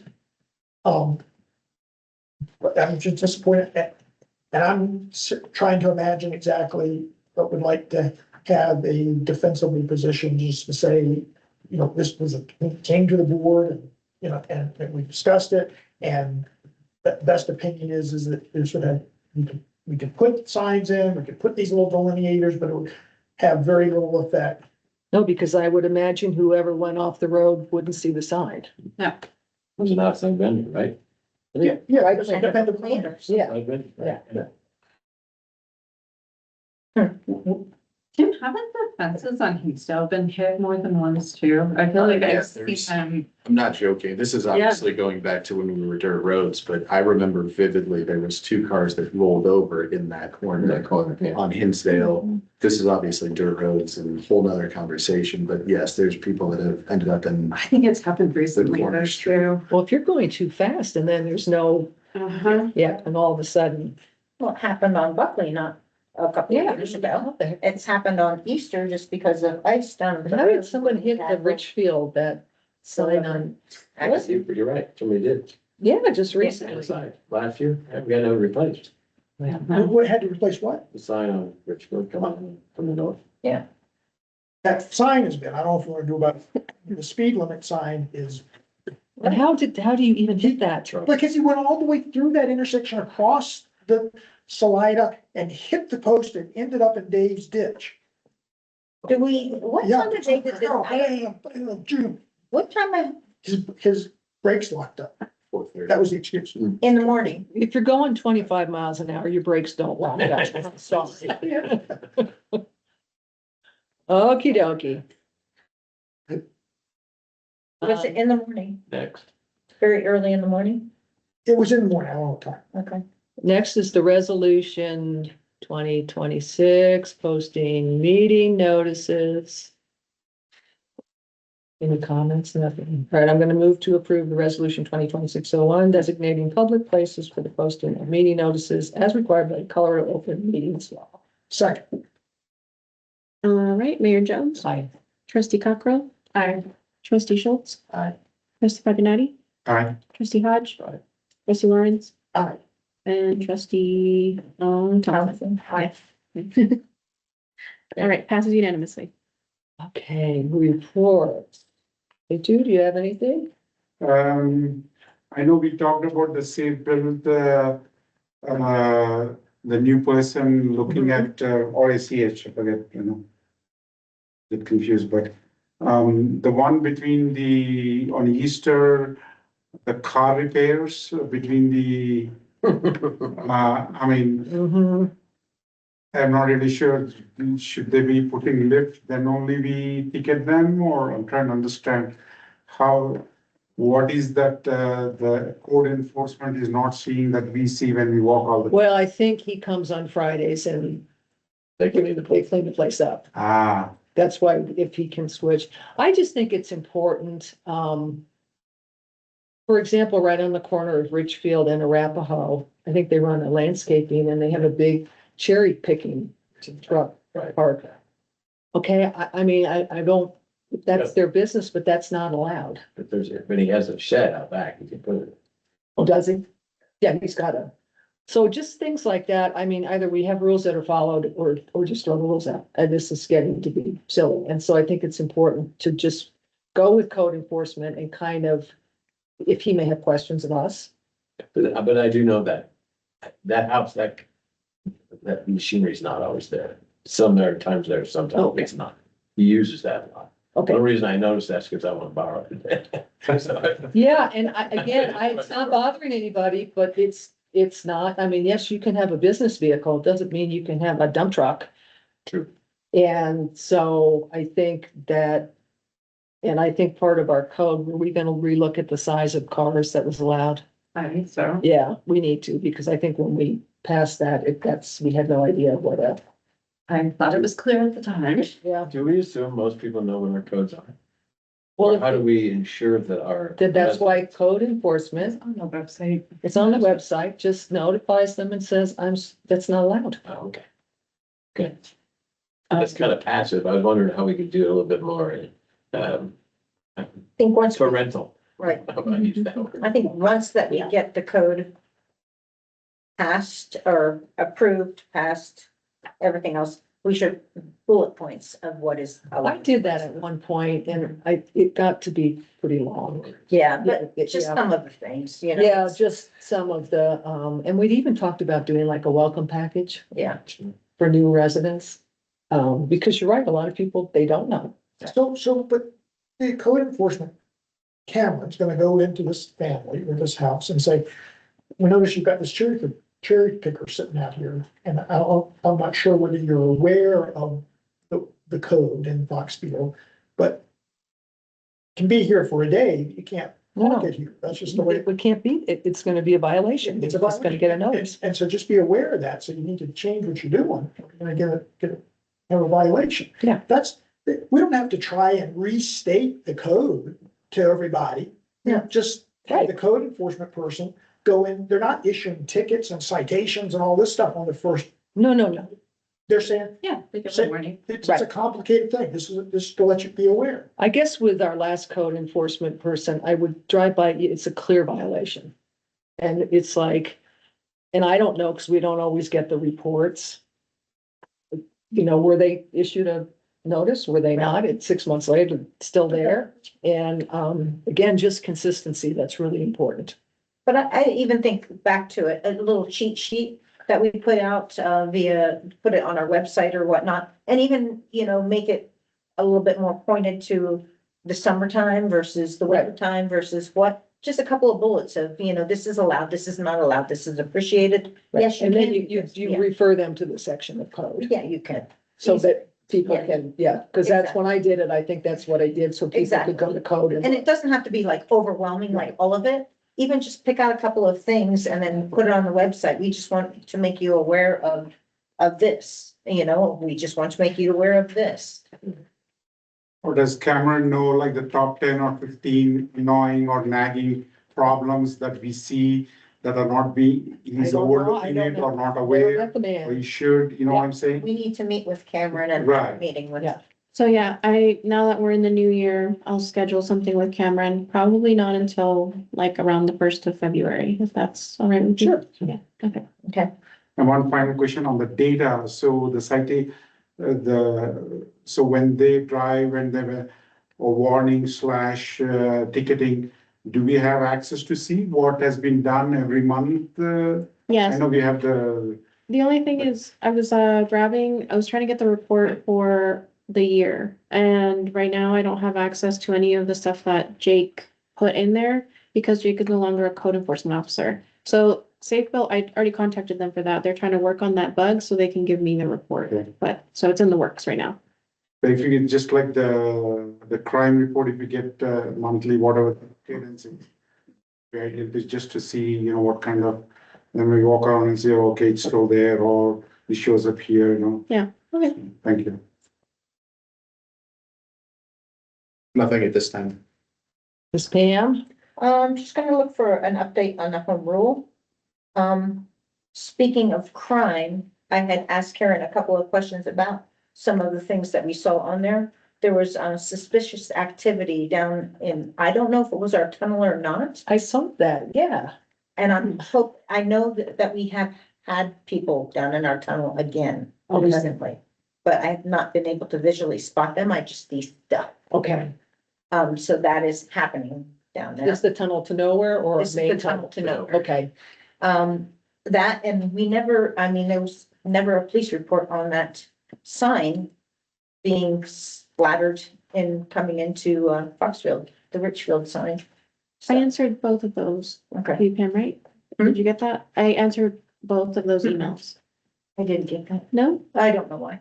Well, for the police report, or sorry, for the, Arapahoe County Sheriff's, report for that one, I thought I did reply back to you and I told you that if you wanted, I could reach out to Arapahoe County to ask them if they have a report on that specifically. Okay. And then for the other one, we did contact Arapahoe County for when they hit the signs.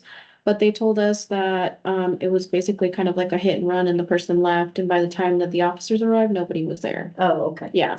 So there was no further information, unfortunately. Interesting. Yeah. Okay, and then home rule, okay. we're at the point where apparently we would have to pass an ordinance. Right. I was gonna get, I'll give an Oh, go ahead, Karen, you give update, the yeah. update. I know Monica sent the message out asking if you guys what your preference was, but in the meantime, I got a phone call from Corey, and what I was not aware of is he said even to start the process, we have to do an ordinance to initiate home rule. So that would be the first step, and obviously we don't have time now to do that because it would require the public hearing and notice requirement. So it definitely cannot be at this point on the April ballot.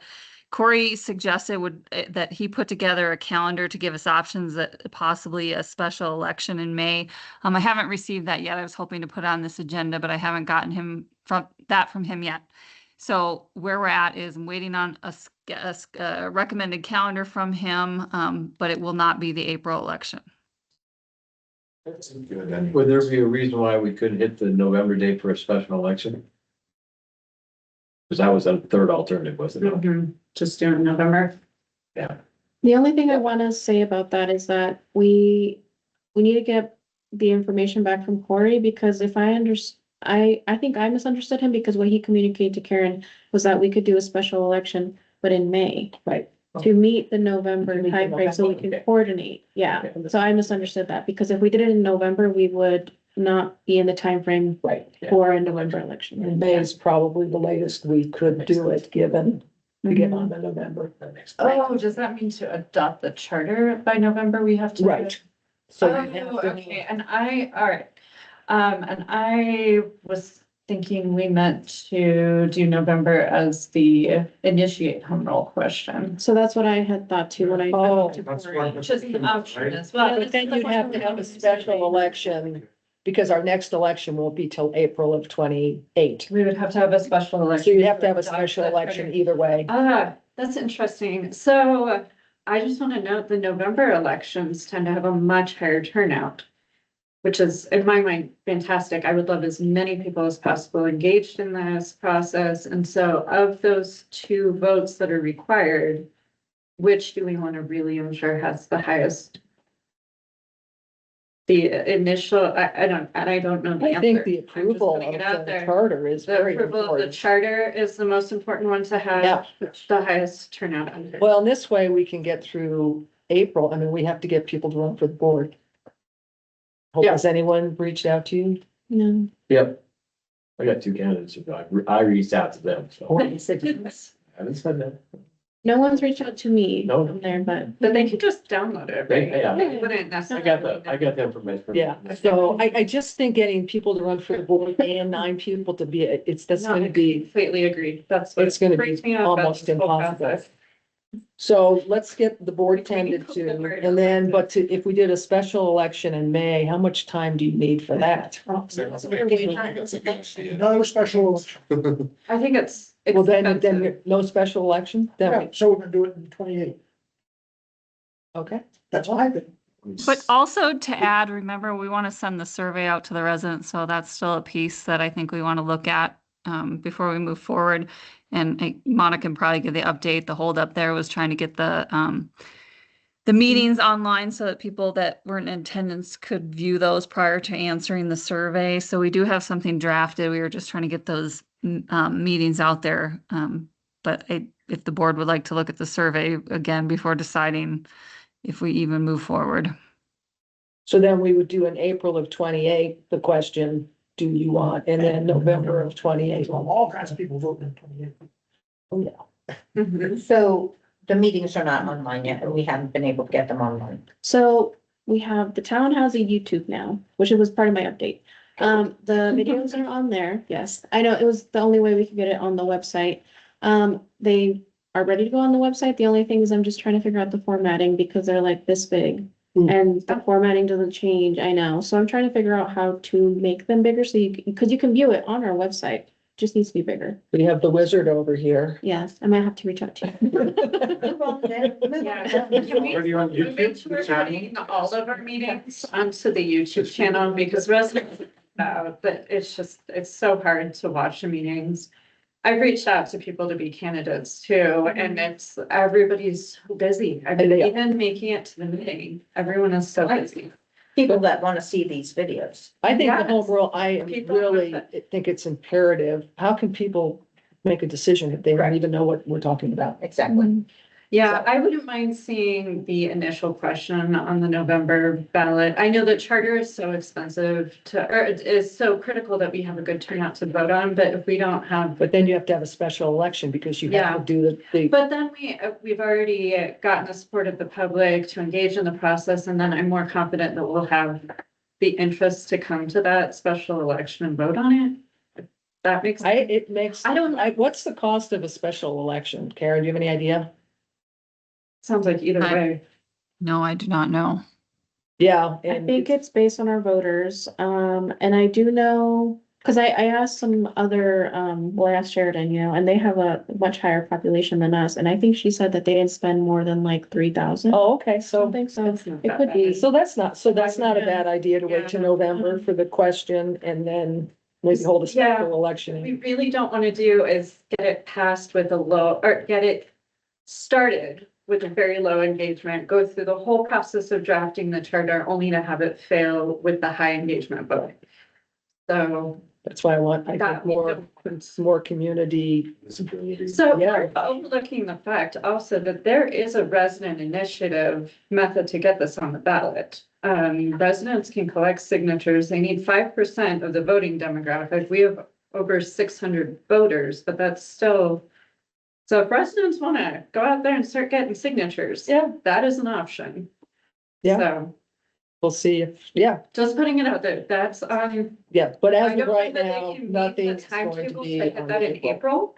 Right, I don't think it would be a mute point right now. Yeah, Don't want to rush it in.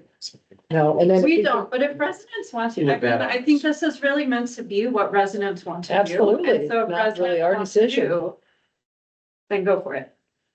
If somebody's interested, they would presumably have researched it, right? It's Yep. on the website. And actually, I was trying to find out what the process is and just Googled home rule process in Colorado. Our website is the first one that comes up. So it's not Really? like it's hard to find. It's, yeah, good job. You are the first Google listing. So this information, if you do just the tiniest bit of research, it's out there. So I don't know, if residents want to do it, it's out there. So we'll continue working to get it on Yeah. YouTube on, Mhm. and then alert residents that it's available and kind of encourage people to take a look. Mhm. And Information. yeah. Information is key. Two more things.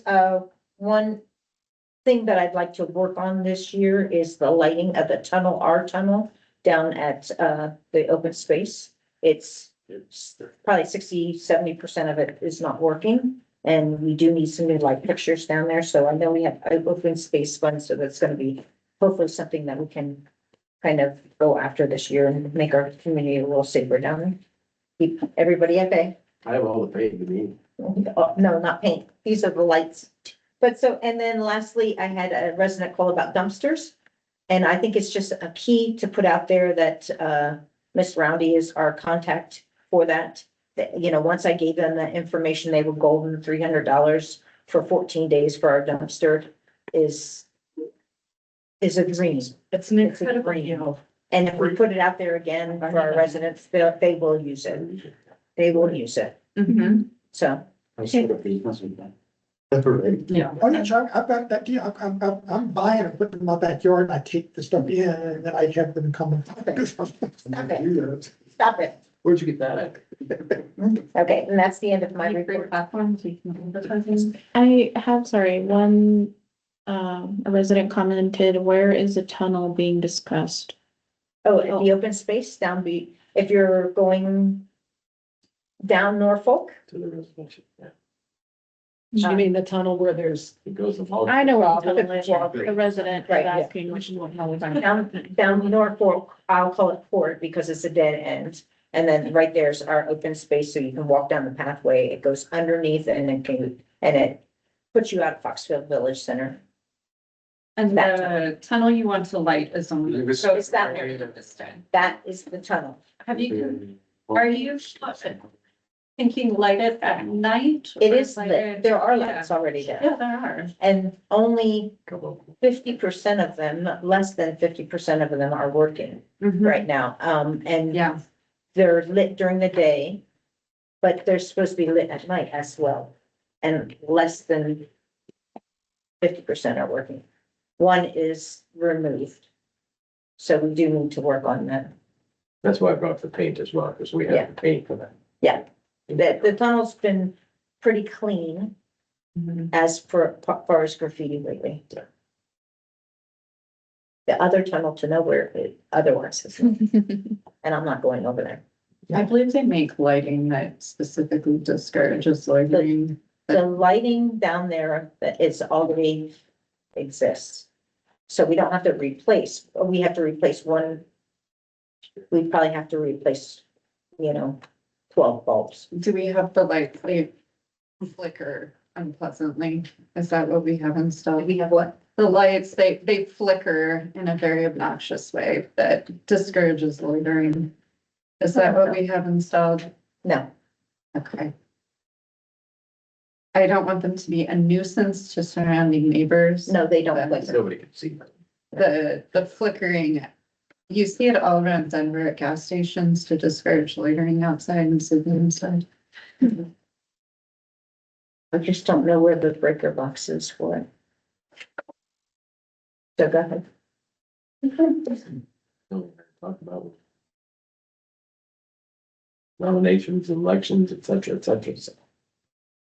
okay, Karen, do you have any update on the Mile High Flood District? Tim and I were on that committee and I know a letter went out to some residents and then nothing. Nope, I haven't heard anything since then, but I will ask for an update. Yes, you heard? I never even got a letter, You didn't? You're the only one that's relevant here.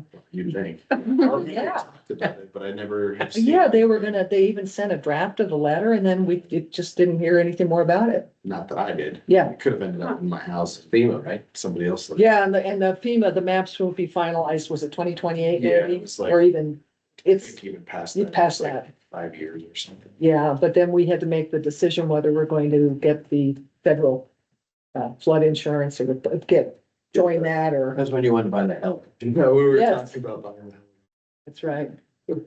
That's it. The town's gonna buy a helicopter. Yeah, Lisa's signing the check. Oh, yeah, oh, yeah. So we can evacuate people from Hinsdale when the great flood comes. Big decisions. Frank? We pay 5 electric bills. Irrigation, is that for the open space? So we have a pump The someplace. trees along the ring road. Okay, oh, okay, along the ring road. Mhm. Okay. The 2 gates. The Lewiston Way lights. And in fact. And 6806 South Parker lights.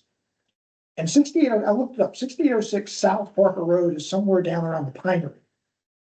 The addresses are not, accurate, I would say, but we do know what they're for. What lights would we pay for on Parker Road?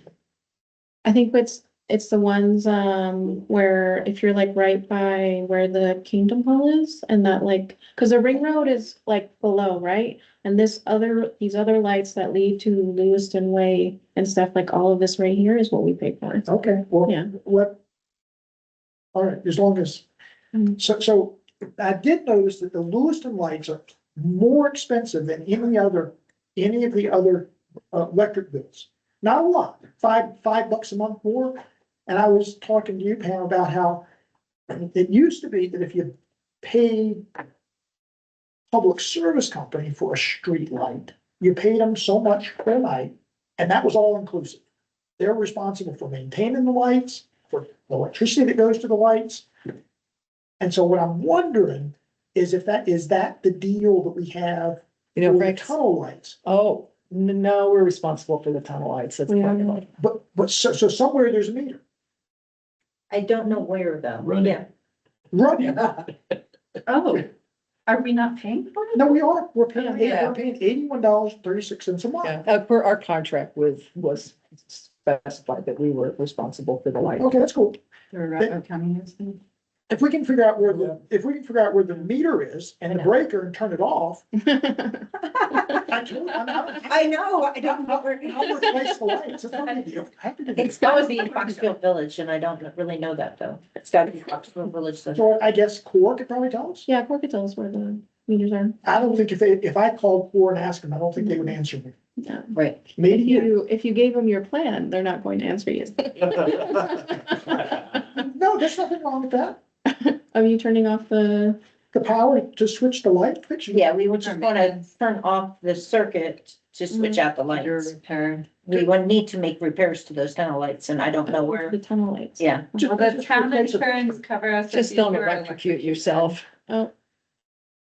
So you have to sign a waiver. So you guys can play with electricity. I can't play with chainsaws. This is just not fair. no, I'm not playing with the, well, yeah, Who was in no the- matter what. The Even if we dumpster, had were a- you there, remember the dump day, and was it Brendan Johnson was in the dumpster plopping the things down with a big chainsaw?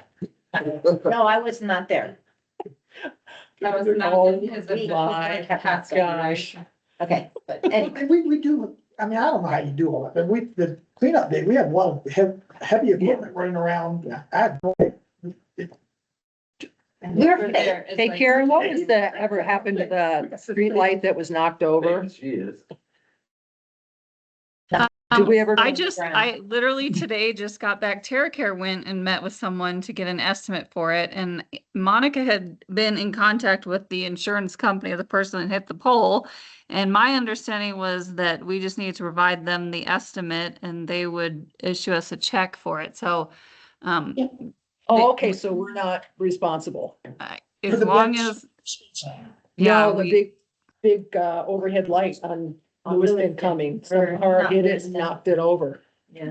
We were trying to figure out whose jurisdiction, who was responsible.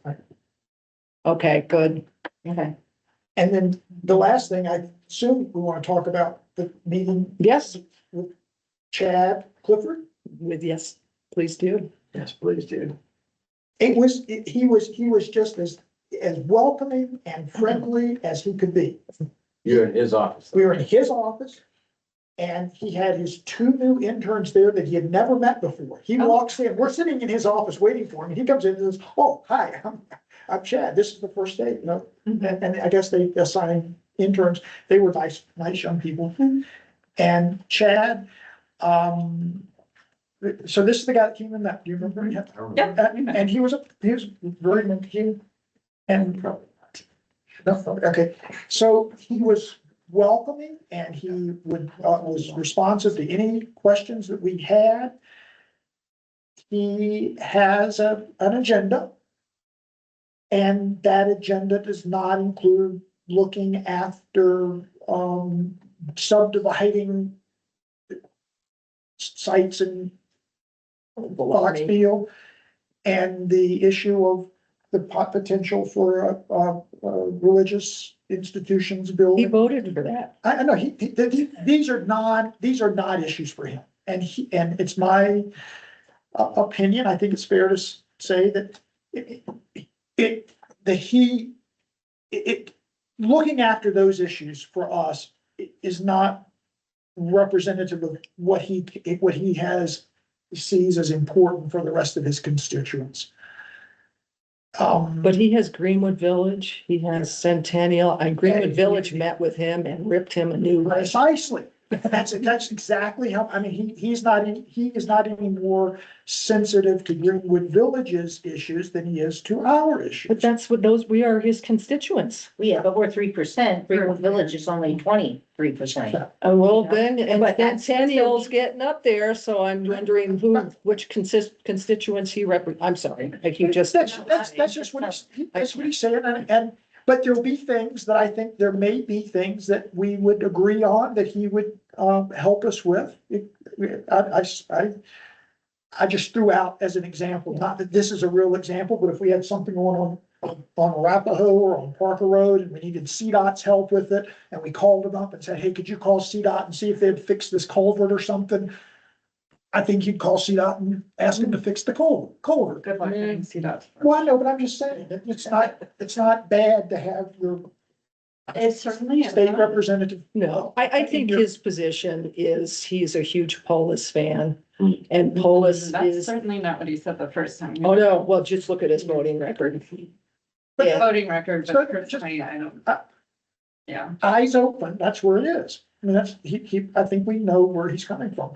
Now, what was the thing? There was one thing I said, he said that I was really surprised because I very much agree. God, Who actually went to go? Who went with you? Yeah. Oh, you. Construction depth. I'm sorry, I was, I mean. I know, I couldn't go either. Interesting bit of insight. Oh. He said that in his opinion, the legislature went a long way toward fixing the construction defect issue last year. And he said it's his strong opinion that the only reason they're not more owner occupied, lower cost structures being built, condos being built, is because city councils are not saying to the developers, we will allow this development, but it has to have 60% owner occupied space. Yeah, And, I mean, he threw it back on the municipalities. and he said, No, but that's all about the lender. You can't get I'm just FHA saying- financing unless you have, I'm sorry, I'm not. Yeah, It's a bunch of BS. yeah, it is. You know, and he was sitting there advocating for the apartments because the non-occupancy versus occupancy and how much money they're making and whether they're full or they're not full and this and that and, you know, Well, and it's our fault that they're building. the apartments. construction defect laws are so ridiculous that developers are like, I'm not building Right. because they're on the hook for damages like years down the road. and I'm just saying that he rejects that as a reason.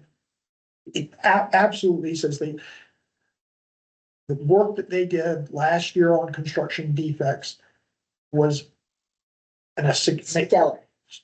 significant, gonna make a difference, and we're not. I hope it does. When does it go into effect? This year? This year. Yeah, It's hard, yeah. Well, let's. It'll be interesting. Yeah, to see, let's put it because this way. I think we just don't. Even after he said that, he said we brought all the parties to the table, the construction advocates, the insurance people and the, builders, and all three of them are not pleased with what the final product was. So there was not one of them that said that this would really fix. And so what we they want will to. not So come in and build. basically, it was just speed humps is Yeah. the word he used. He put speed humps in the way of, some of these lawsuits that are going on. In his defense, I was moved by the complexity of what he was trying to maneuver. It is very complicated. Oh, it's very complicated and it's been going on for years.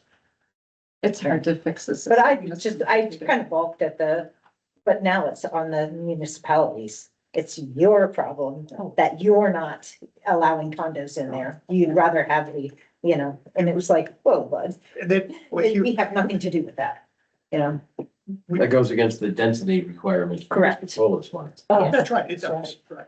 yeah. well, I'm glad. I think I've never met the man. I just look at his voting record and that says it all to me. And to your point, I had mentioned something to him and he said that I do like Polis. Polis and I get along very, very well. I do not like his subordinates below him at all. That's what he said. That's exactly. But the high density housing is completely contrary to the town of Foxfield. Of course it is. And Exactly. so on Polis's agenda, he's going to bring back the housing in religious or Correct. education. And when I brought that up to him, he was like, whoa, I didn't know that affected Foxfield. Oh, so no, much." we only. have And, but yet he's churches. never had an explanation of why he voted that way or, Right, but and that's why he I doesn't was care. curious. But He even does if not it care. did, even if it did affect Foxfield significantly, that's not gonna change his position on it because it doesn't affect the rest of his. Well, it affects the Greenwoodville, people, Centennial, they don't want apartment buildings in a residential neighborhood where there's a church. He made a statement and help me out with this. He Okay. made a statement that, well, some of these bills, I just vote with them because I know that they're not really gonna go anywhere and they're not going to develop into what it is. And I was like, ugh, Well, that passed the House, the Senate yes, it defeated it. did. It went back and forth, yes. Well, Yeah. our job is to protect our constituents. Correct. So if I had been at that meeting, I probably Would have come unglued. uh-huh.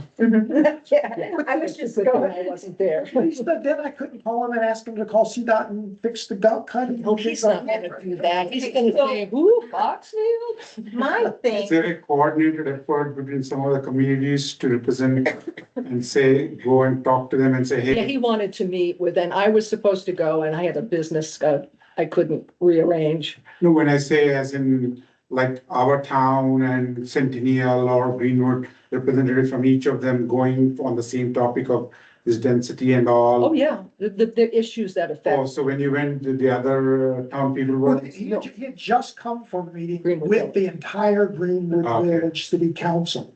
And he was, he was a bit flustered. Yeah. I got the report because a friend of mine's the mayor pro tem. Okay. She doesn't mince words. So, yeah, so with that being said, he still sees all of these as a percentage.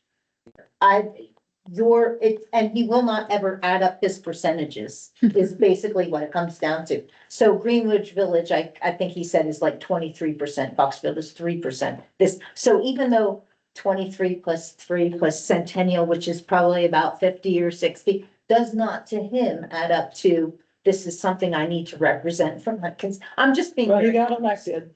Yeah, I'm just being honest. No, He I know. doesn't really see it as a big picture.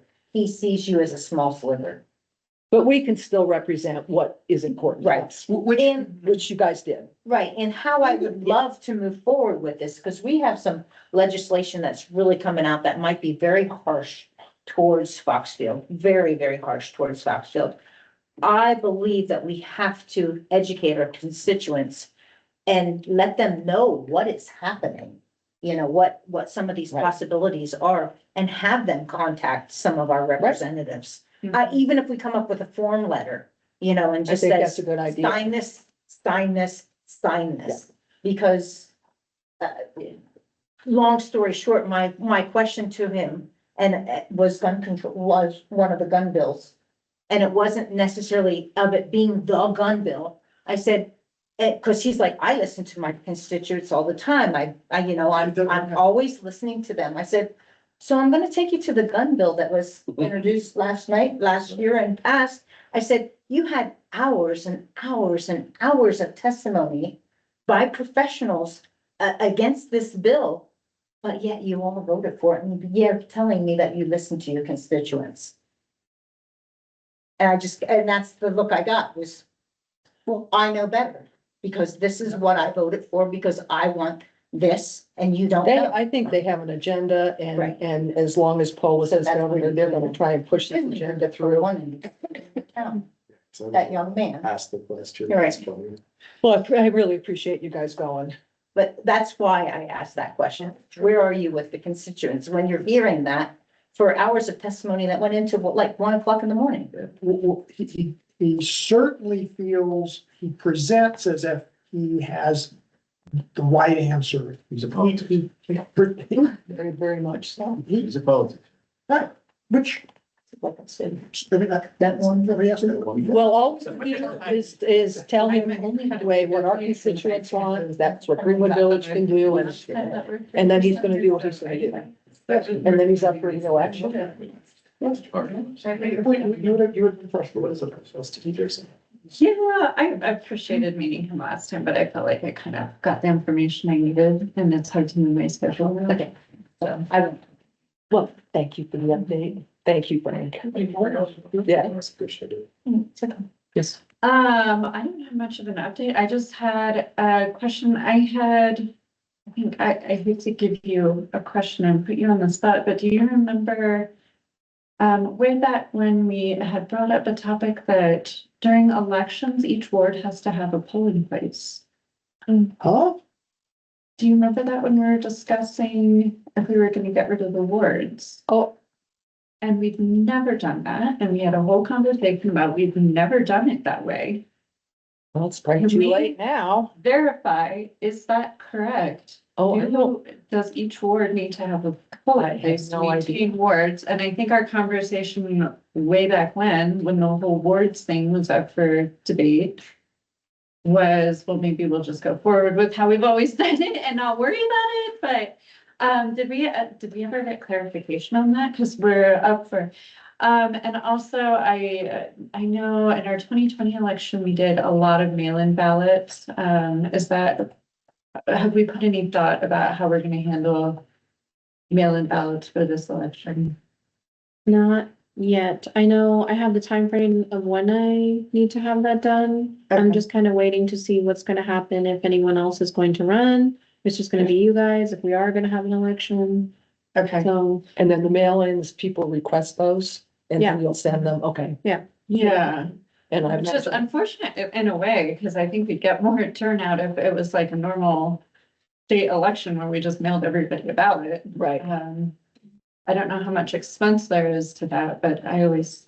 because it would be at the fire station again, is that? Voter Yeah. turnout, this will be our polling place, but, yeah, we had mail-in primarily due to the pandemic. Remember when Randy was was out there with the fishing nuts. net? Yeah. And Oh then she my got in God. her That bathtub. was awesome.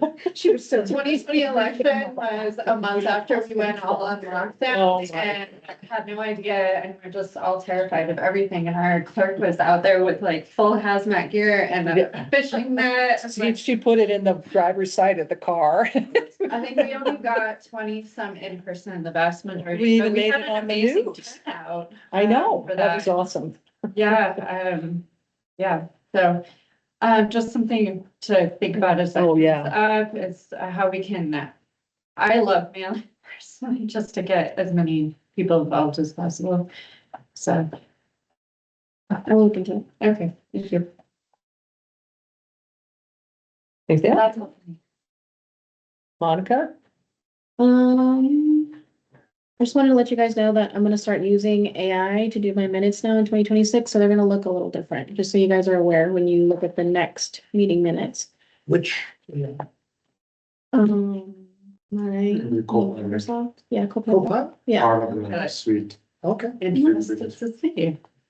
Yes, also, I had a resident tell me that the election information was a little difficult to find, so I put an article on our main page so that I would lead them right to it.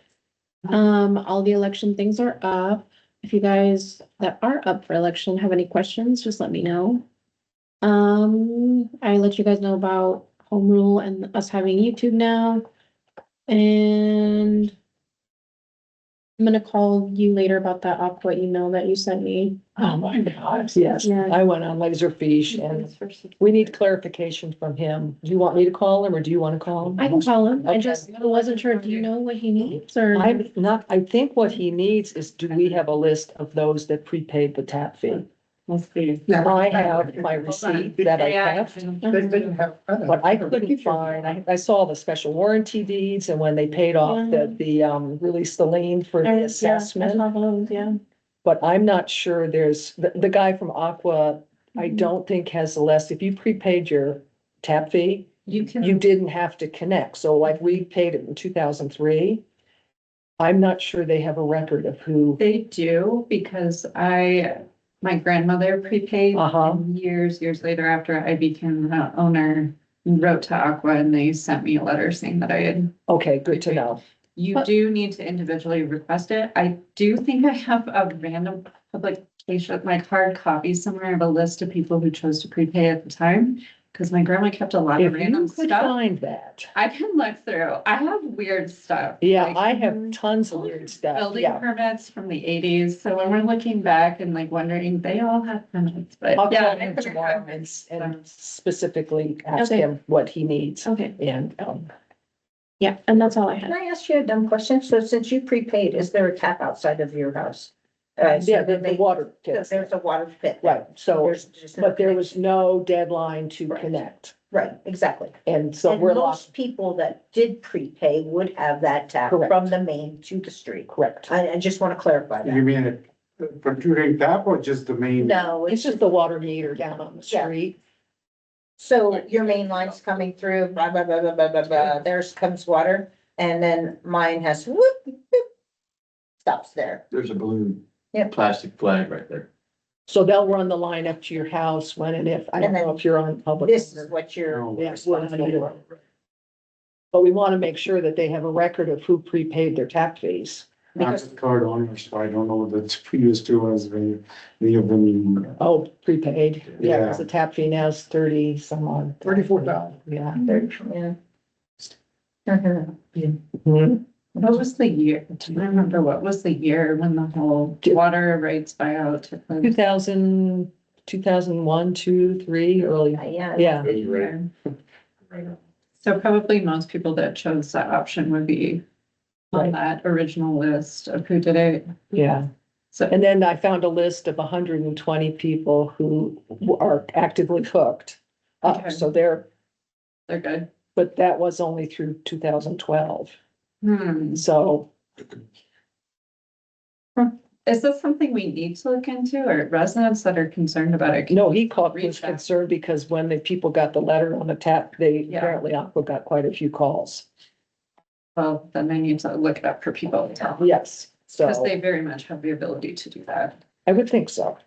So I will talk to him and see what he's looking for. Point of clarification.